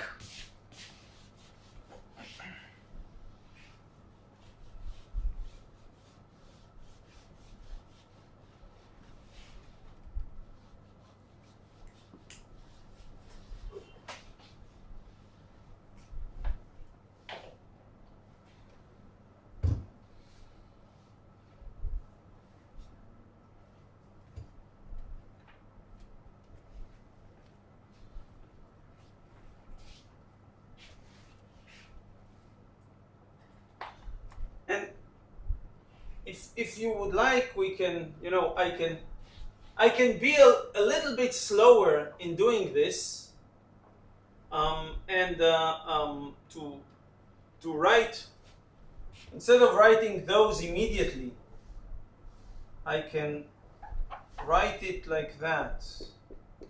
This one depends on time, and this one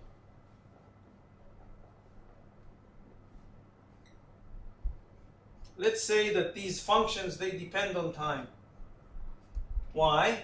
Because then I can very quickly, you know, I can assume this, put it in this equation and find out that by doing that, the equation for A,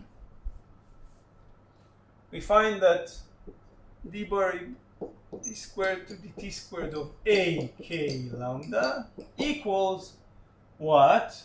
Minus, well, c squared k squared A. So, and this is omega k squared. So those are A k lambda. So those are harmonic functions, like a harmonic oscillator. And now we can use these. So we just said that, look, for example, I can write the electric field.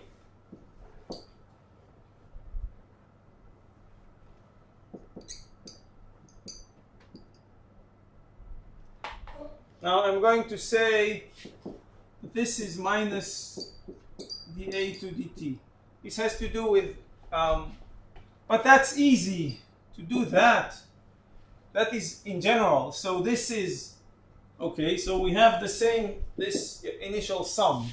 Where was the sum? So this will be, okay, sum over k and lambda. It's always there.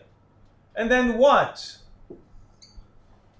D to dt of this, now I bring back the minus omega t here.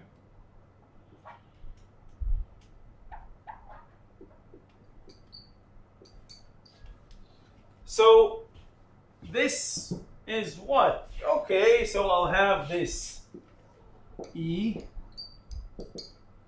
and then I omega k, and then what? A k of lambda e to the I k dot r minus omega kt minus complex conjugate. I don't want to write it again. And we'll do this.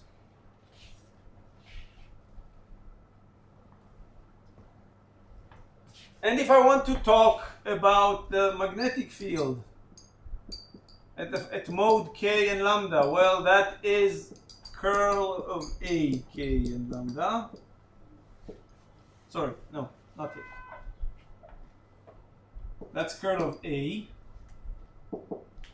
So I can call, look, so I will call these are E, K, and lambda. Or specifically, yeah, okay. So those are fields E, K, and lambda. And here, again, I will have sum over K and lambda. What?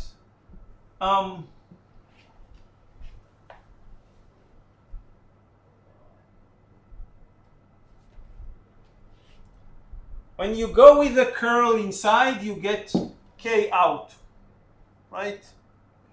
So what we will have here is I, K, cross E.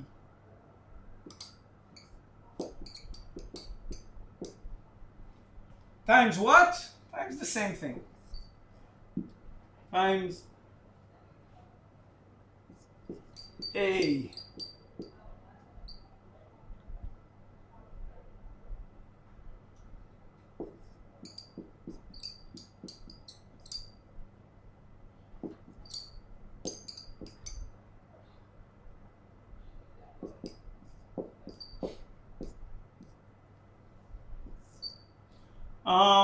I think minus again. It's going to be a minus complex conjugate. And the most important thing is that now I can write the total energy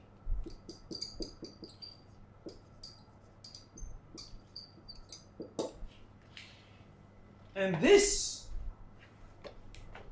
well, this is basically integral over e squared plus b squared. Integral the volume.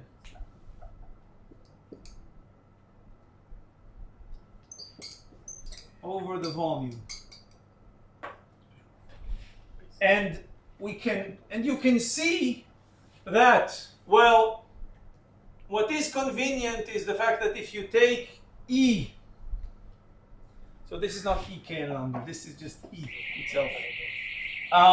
If we sum over all of these, we're going to have a lot of orthogonality, because when we integrate over the space, there's going to be a sum over k and k prime, but e to the I k dot r and e to the minus I k prime is going to be a delta function. So integrating over frequency will just leave us, will take away, this is going to be a double sum, but the orthogonality is going to take this to be just a sum over just modes k and lambda of, and then I'm going to say, let's see, it's going to be half. I think there's a half here, and that is going to be epsilon 0 volume omega k squared times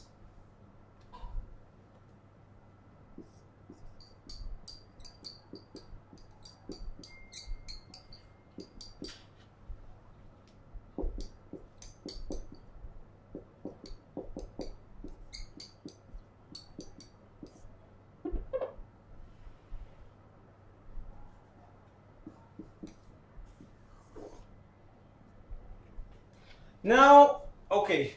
You need to put the exponents. No, I don't. Why? Because this is the total energy. Energy means that I'm going to take the absolute value squared of these and the exponent fall out. Who asked? Okay. Now, obviously I could just simply write, instead of this half, I could have just wrote a k lambda. I could have written this. Classically, I could. But the point is that now I look at this and I say, this is just a sum over harmonic oscillators expressed how? As so here I will say, look, this is, so I'll take this into being. So this is the quantization step.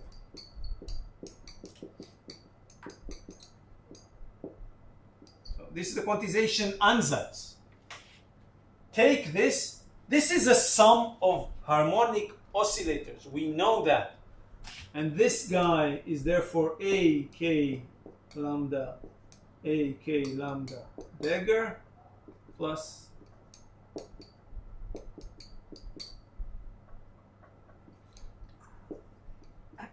and those are now creation and annihilation. So that was a sum over classical harmonic oscillators. And this is to say quantum harmonic oscillators. And the reason I had here half and written it like that, because now the order matters. Classically, it's okay. Quantum mechanically, it works. So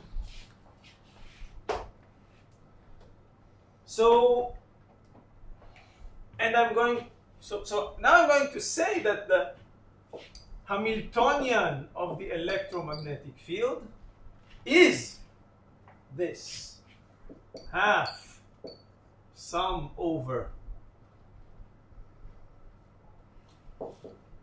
k lambda epsilon 0 v omega k squared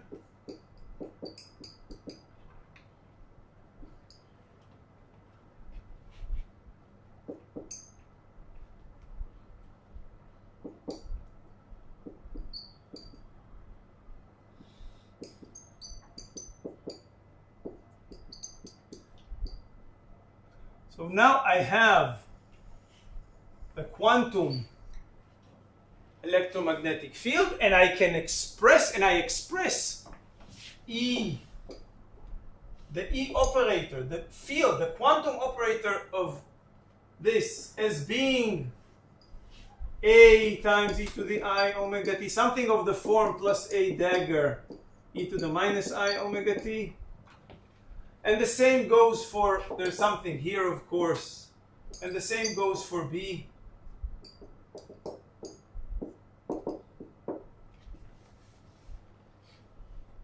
So now I know, what do I know from this? I identified the Hamiltonian. I identified what I call the classical amplitude as the creation and annihilation operator of that harmonic oscillator. And by doing that, I can express that back into the field, the electric field, and the B field, and obtain quantum expressions for what the quantum electric field and what the quantum magnetic field are, and they're related to those creation and annihilation operators of what? Well, in the quantum harmonic oscillator, we know what they do. They take us up or down the ladder of quanta, energy quanta. So here are the energy quanta, photons. So photons are quantized energies in the electromagnetic modes. Notice, we said quantized energies in the electromagnetic modes, and we did not say particles. They're not balls. So don't think of them as being such, like point-like balls. There never are. More about the photons. Oh, we're late. So more about photons next week.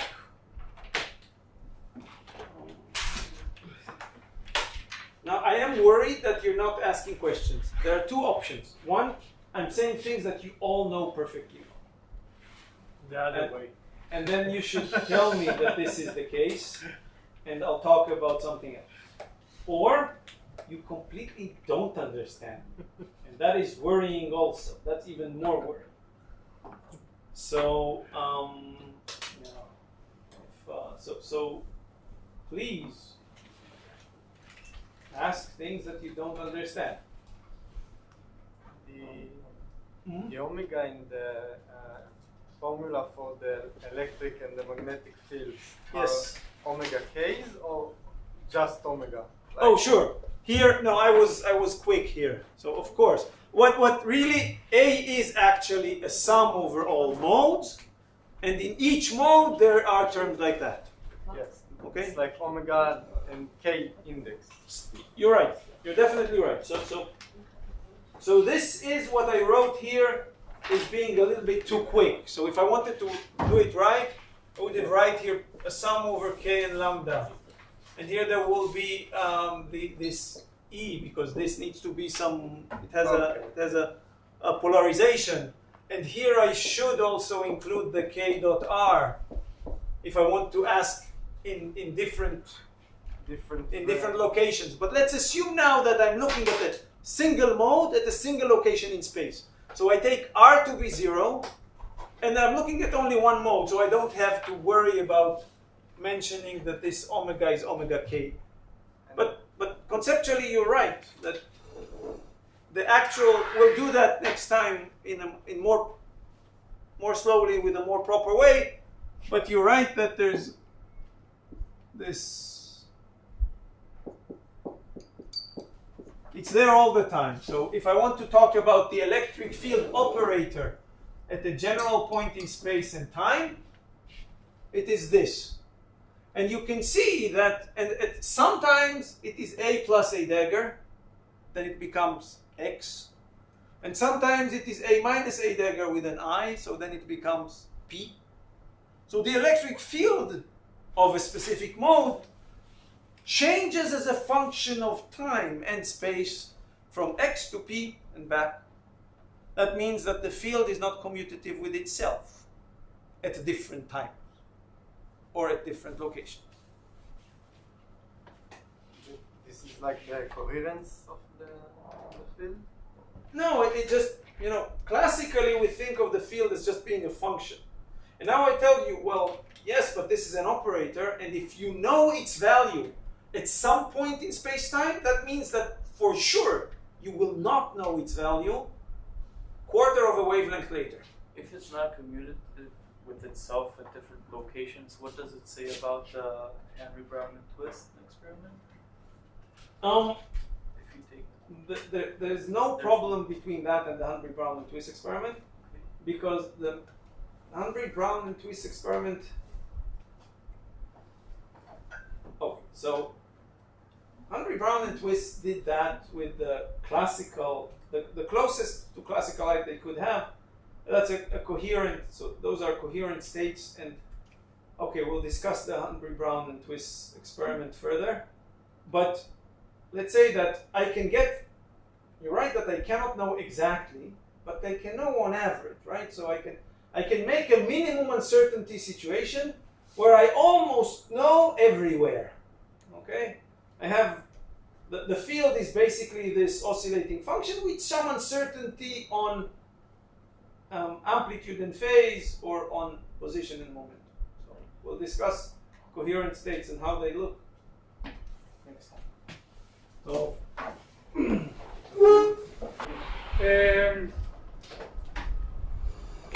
last time we talked about the three-level system, and then I told you we would do some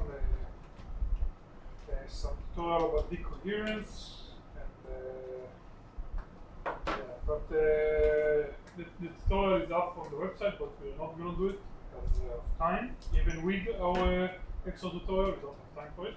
So we're going to jump straight to classical coherence, going from interaction physics to optics right now. After that, I'm pretty sure the next tutorial will quantize the field a little bit and do some fun stuff. We'll see. Yeah, so then we do some classical coherence. What does it mean? A little bit of example of what people that deal with it. And what? It's tutorial 6. I'm pretty sure it did. Check. Let me check.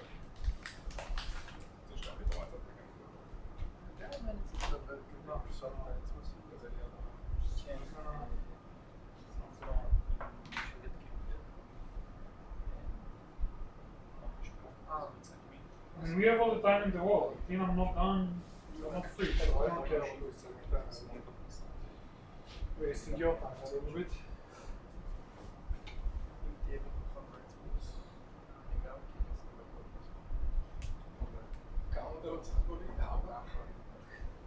I think 5, but I'm not sure. Don't believe me. It's up. The file itself is not revealed, but the subject is. Okay, now it's revealed on the website.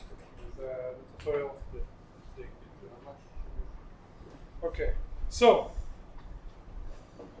often we think about fields as classical deterministic sinus or cosine waves with defined frequency and phase, but in reality they're not. The quasi or completely, somewhat completely random processes that can also randomly change over time, which mean that, let's just give some example. If we take a wave field through the air, we usually consider it free space, but it's not really free space. There's a lot of interaction with the atoms in the air, even though the density is really low, so you usually don't see this kind of effect. But all those effects exist,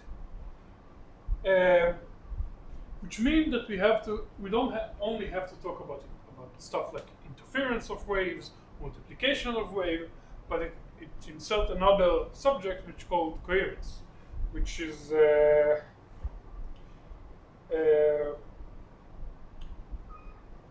one second, I had a definition here.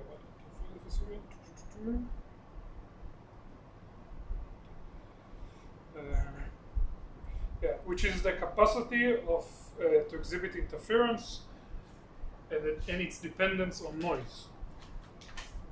Right?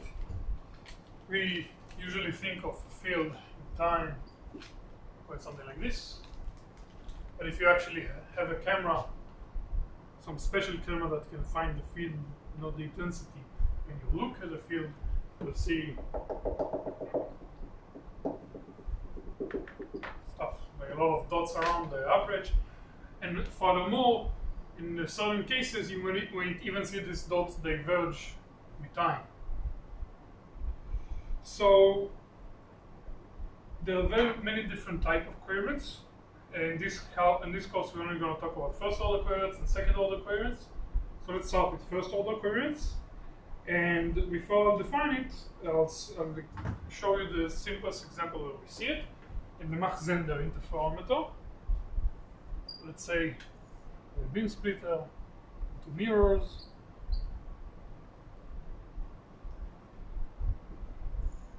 And over here I have a camera where I'm pretty sure I don't have to do all the math for you here. This one has a time length of T1, T2. You know that the field that's inputted into the system will bounce around, and depending on the phase difference or the time difference between two arms, you get the different interference here at the bottom. It looks like this. This E with the line of it means average, the classical average.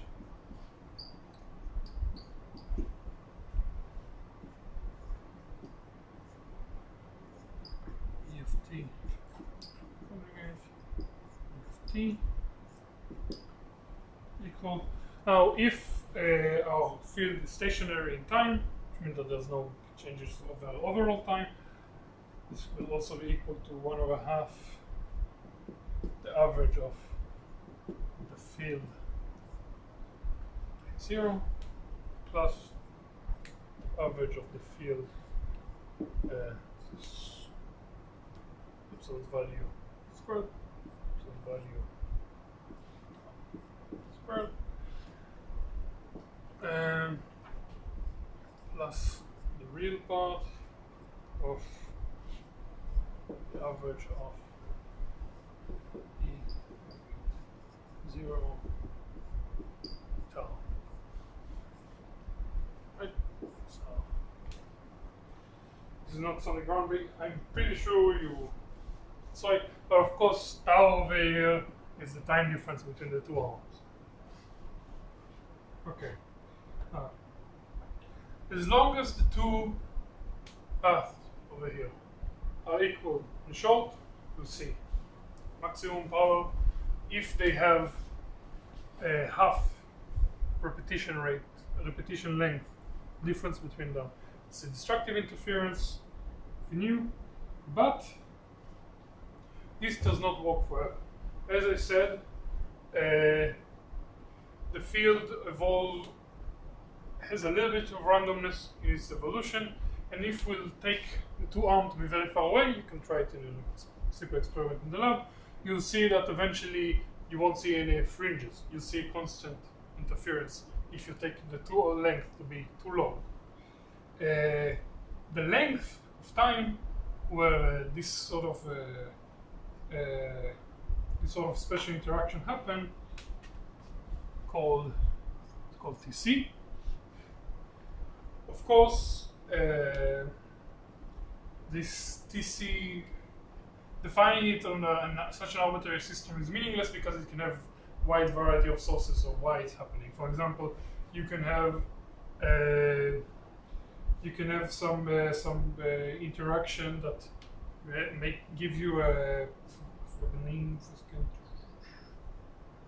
Doppler broadening effect or such and such. In general, we look at interference, this kind of system as a function of length, distance. This is the arbitrary unit. This is I, the output intensity. You will see that you would initially get the fringes, and then slowly the fringes will weaken out and we get into until it will look just like two completely unrelated, uninteracting fields operating with each other. Right. So we want to quantify this thing, this coherence, and for that we have G1 of tau, which we'll define as the average of the field times 0 conjugate times the field in tau. Why I picked this function, I think it's very clear.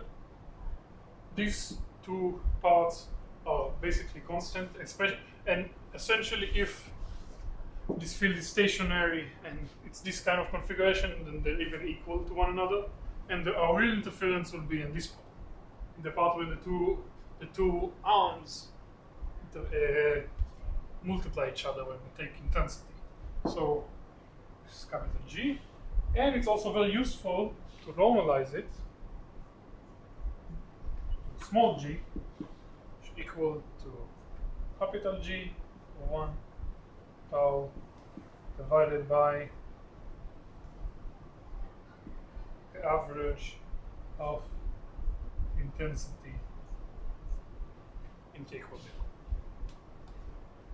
Of course, you can also generalize this equation for non-stationary field. Just add T everywhere if your fields are not stationary. It's not important enough for us to write it again.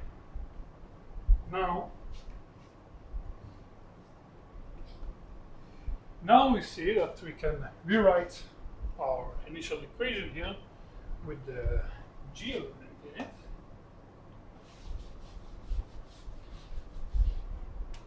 By understanding that this part, the average of E0's absolute value squared, is just the average of the intensity. So it's the other part. This one would just be the real G1. So average of I in times 1 plus 1 divided by 2 plus the real part of small g tau, which is the same as writing it average of I in 1 plus cosine, which is the real part of function tau times absolute value G1 tau. Right? Now, this function has a maximum and a minimum, right? And something that's very quality that is very valuable in interferometry is the visibility. Knowing how much we can separate the maximum power that we can get out of in the output and the minimum power. That will define how well we can use it, how well we can see the difference in space here. So V, the visibility, we usually define it as I max minus I min divided by I max plus I min, right? Now, I max will be when this cosine is 1, minimum will be when this cosine is minus 1. If we add those two together, we'll get in the denominator 2 I average, 2 average I in, and in the denominator we have to subtract them from one another. We'll get 2 average E in times absolute value G1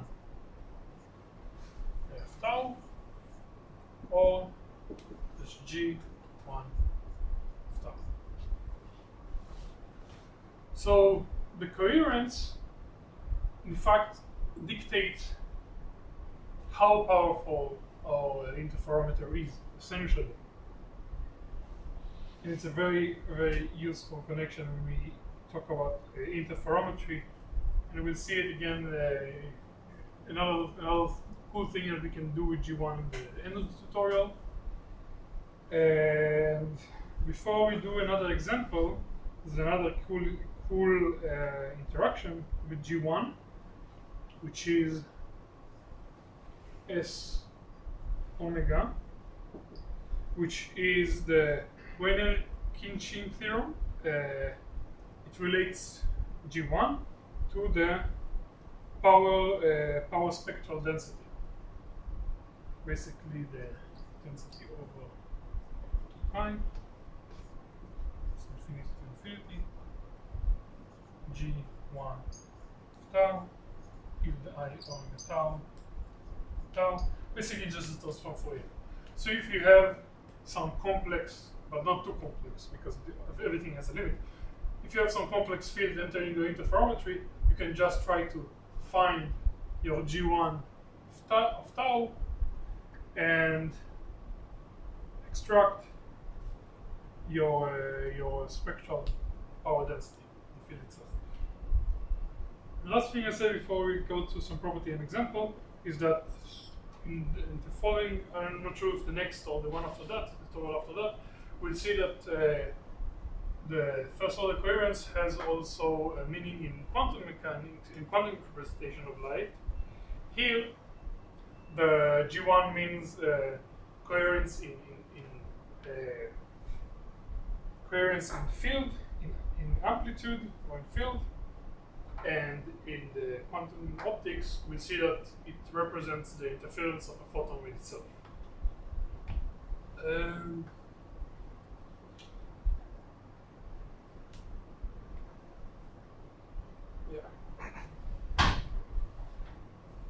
we see it's also connected to the size of the wave packet. We'll see about a bunch of stuff. This is just a little bit of a preamp. All right, erase some stuff.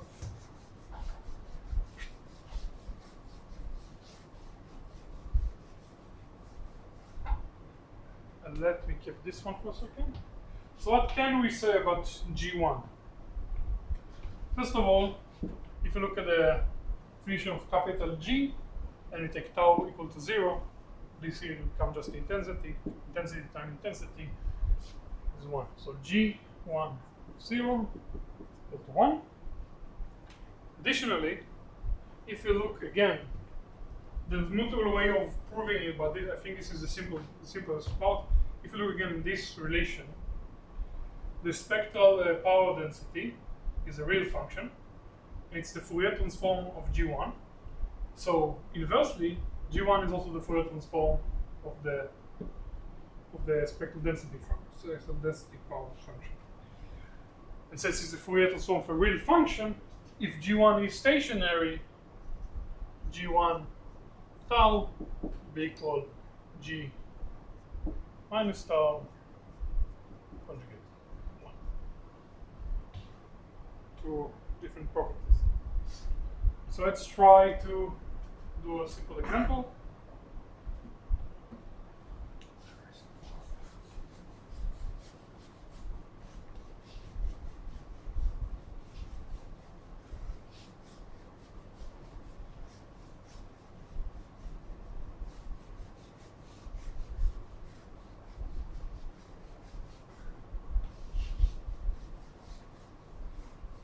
Right.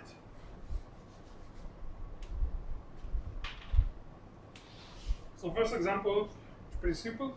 Let's assume that we have an ensemble of many monochromatic fields with the same frequency, but each of them has a random phase in it. So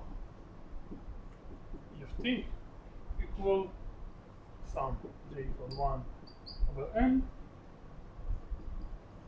E0 E I E0 z minus omega 0 t plus j, right? And you want to find G1, this function, right? So E of t, we'll take t plus tau, and I'm going to rewrite it a little bit differently. I'm going to take everything that doesn't depend on the sum to the outside.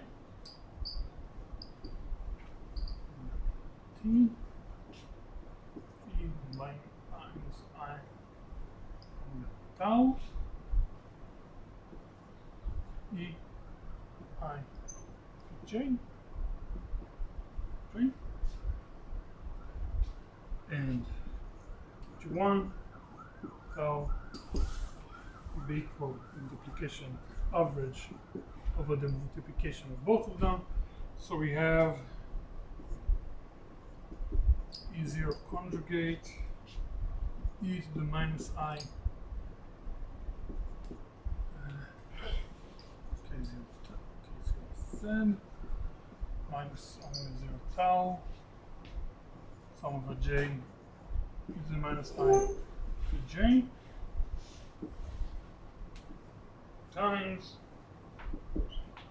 E0 e to the I k0 z minus omega 0 tau e to the minus I omega 0 tau this is t sum over k e to the I phi k, right? E times itself is going to be like 0. These exponents cancel each other out, and this exponent can be taken outside. Omega 0 tau, and the average of sum over jk e to the minus I phi j minus phi k. Right? Now you'll note that if we take tau equals 0, which would be the denominator of g small g 1 tau equal g1 tau plus g minus divided by g1 of 0. This term will stay, so it will cancel itself out, and it will just be e to the minus I omega 0 tau. So we see, surprisingly, that even though I added a lot of small addition with different phases, the field would still interact with itself as if we just took a single monochromatic field without any phase. Yeah. All right. Now let's do some example with the Weiner-Kinchny theorem. I'm gonna write it down.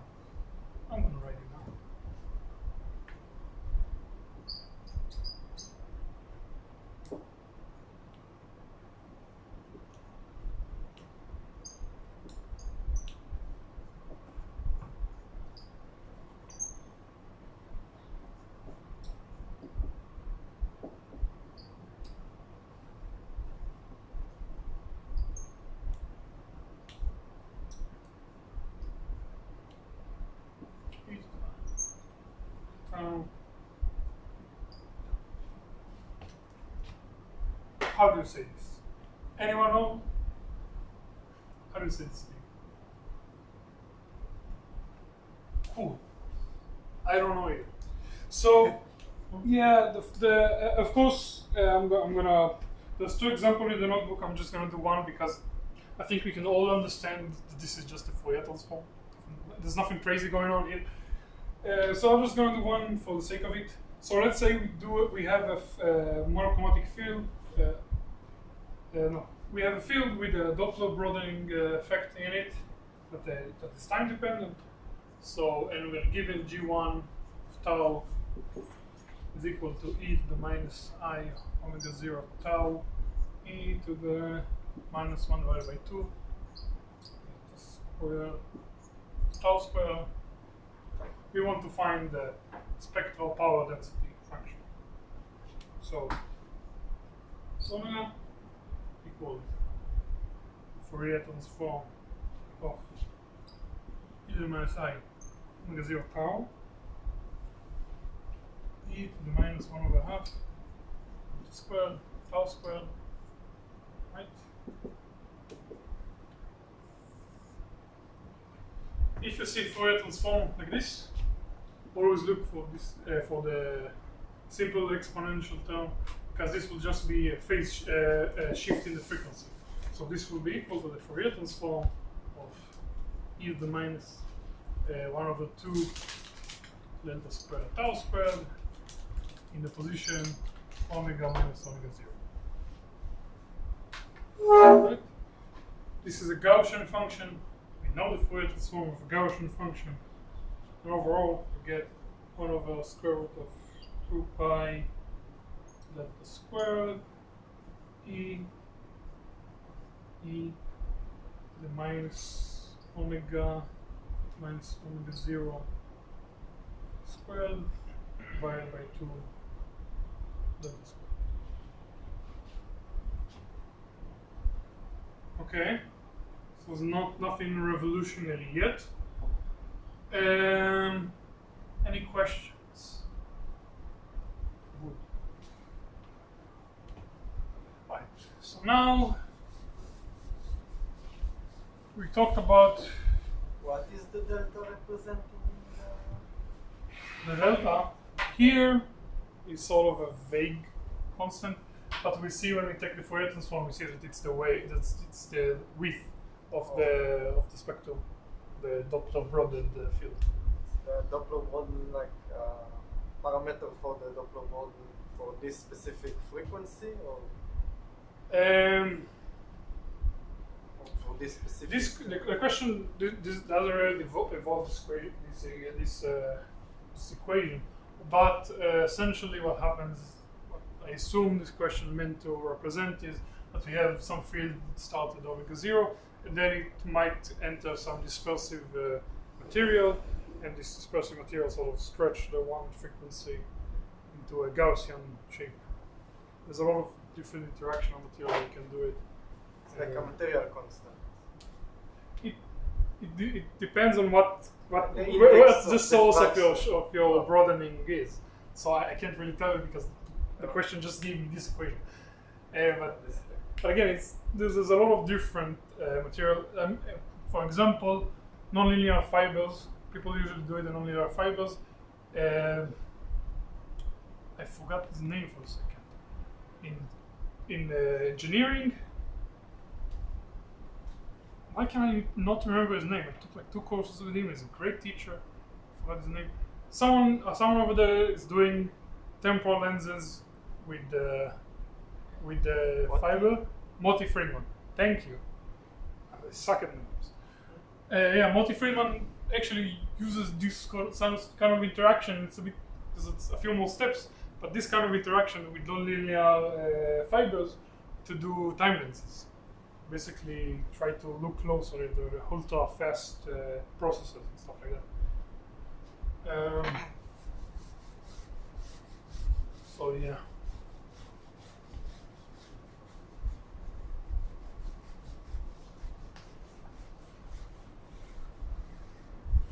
Okay. So now talk at coherence in the field, but we can also look at coherence in intensity. For example, if we take two measurements and we see the correlation between them. G2, we call it, G2 of tau is defined as, and I'm writing it deliberately in this order, the average of the constant conjugate of ET, complex conjugate ET plus tau, ET plus tau, ET, divided by the average of E conjugate T squared. Note that this square is outside of the average. And I order the field like so, even though I could group out the T together, because we will see that this order is very important when we go to the quantum side of the equation. So for now, it's like this. Of course, you can also replace this with, for now, you can replace it with I T plus tau IT. Right? Some properties. G2 of 0 is bigger or equal to 1. I think this is pretty simple to see. If we take tau equals 0, let's also take t equals 0 just for simplicity. Or if you not include t, we'll get that's equal to the average of I squared divided by the average of I squared. Did you guys take any statistical classes? Not yet. None? All right. Then there's the Cauchy-Schwarz inequality. You want me to write the name? Right. Cauchy-Schwarz inequality basically says that in this case, denominator would necessarily be bigger than the denominator. All right. There's not really much stuff to go deep here. Let's see. 2 G0 2 always be bigger or equal to G2 tau. Right? This one, if I'll take I of t minus I of t plus tau, take it squared, it will necessarily be bigger than 0, right? Obviously, this is a square. Now if I open it, we'll get I squared t minus 2 IT plus tau plus I squared t plus tau bigger or equal to 0. So, so again, if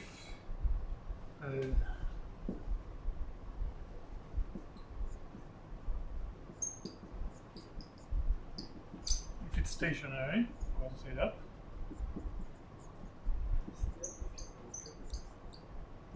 Stationary, then ET plus tau, IT plus tau, their average would be the same. So average of I squared t be bigger or equal to the average of IT I t plus tau.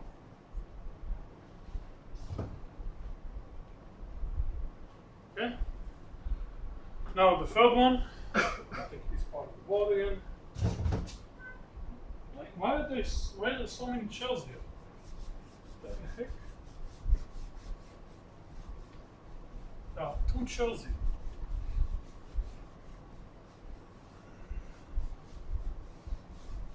Right. The third property, again for stationary light.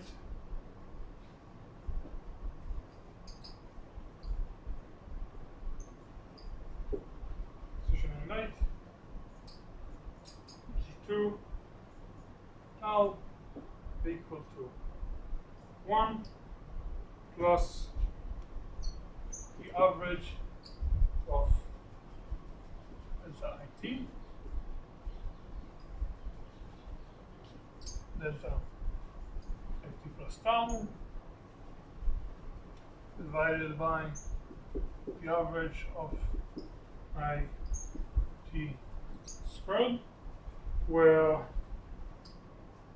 delta IT is equal to IT minus the average of IT. Right? Okay. This comes from, the proof of this is that E I T plus tau would be equal to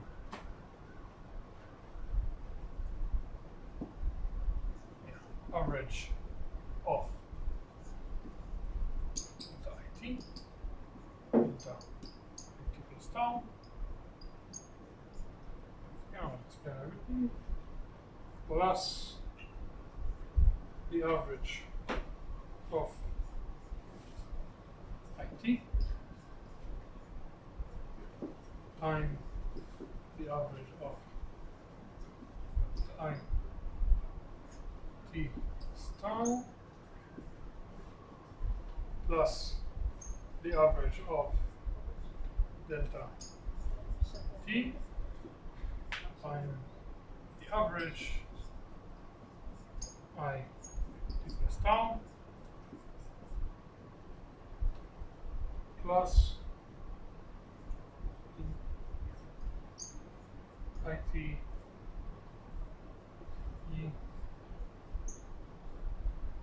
IT plus tau. Right? Now, since this delta function defines the difference between the average and the real function, again, the average over all of this, we just give average minus average, so these 2 lines are removed. And again, because we have stationary light, oh, also if someone didn't recognize this equation, this is also another this is another sentence in statistics. So if you take statistics, sucks. Also, since we said the light is stationary, E, the average of I t plus tau is equal to the average of I of t plus tau here doesn't matter. So it would just be equal to average of delta I t delta I plus tau plus E I t average of t squared. Of course, if you divide all of this by the denominator here, this one will turn to 1, this part turn to the second part here. Right? Now,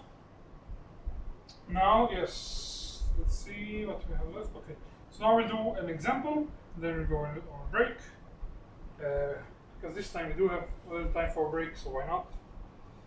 We'll do the same example as earlier. We will calculate the G1 for the monochromatic field with many different phases. This time we'll calculate G2 and see if something special happens. Hint, hint, hint, hint.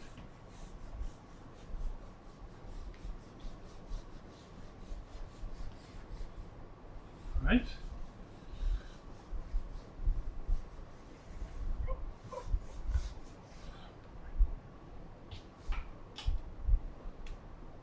So to remind us, our field looks like so: E0, EI, K0Z minus omega 0 T times sum over J e to the I phi J. Right? EFT plus tau 0 EI K0Z minus omega 0 T E minus I omega 0 tau sum over J E I phi J.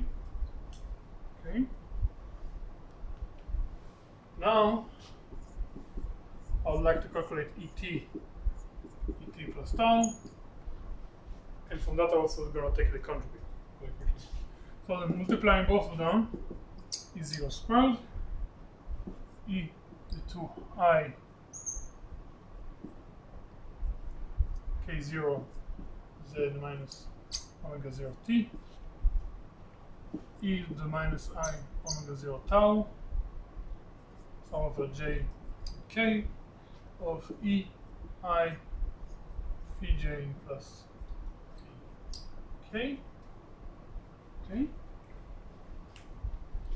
Now taking the average of this part of the equation times its own conjugate, we get the average of T plus tau conjugate plus tau T equal the average over 0 to the value of the power 4, so J K of E I phi J plus phi K. Another sum, let's call it N and M, e to the I phi N minus M. Right? That is equal to I 0 squared average to the value sum over Jk of e to the I phi J plus K squared. Alright? Now to solve this kind of sum, we need to employ a method of counting. Basically, this sum will have n to the power of 4 different terms, because the initial sum is n to the power of 2, and we take it square, so we have n to the power of 4 terms. On the diagonal, which means, well, j equals n, and k equals n, or reverse, we get the case of E I phi J plus K times E minus I phi J plus K equal to 1. So we have n to the power of 2 terms which are equal to 1, and we have n to the power of 4 minus 2 terms which have basically a random phase. And the averaging over random phase terms will get the square root of the number of terms. It's a large number or something. Yeah. So overall, this will be equal to I0 squared times n squared plus square root of 4 plus n2, which we can simplify as I squared I02 cube 1 plus square root of 1 plus 1 over n squared.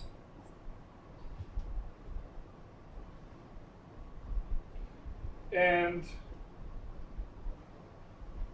the average intensity, now we need to denominator, so we need to find the average intensity. Average of E of T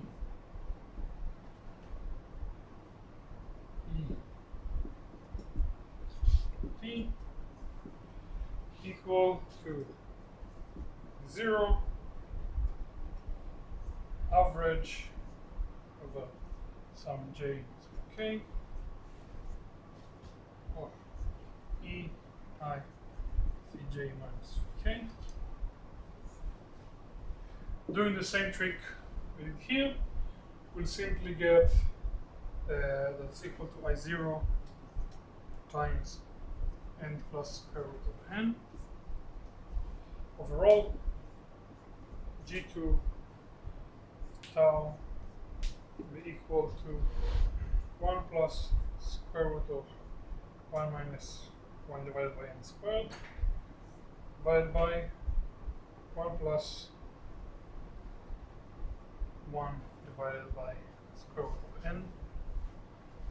To see if n is very large, so we go to 2.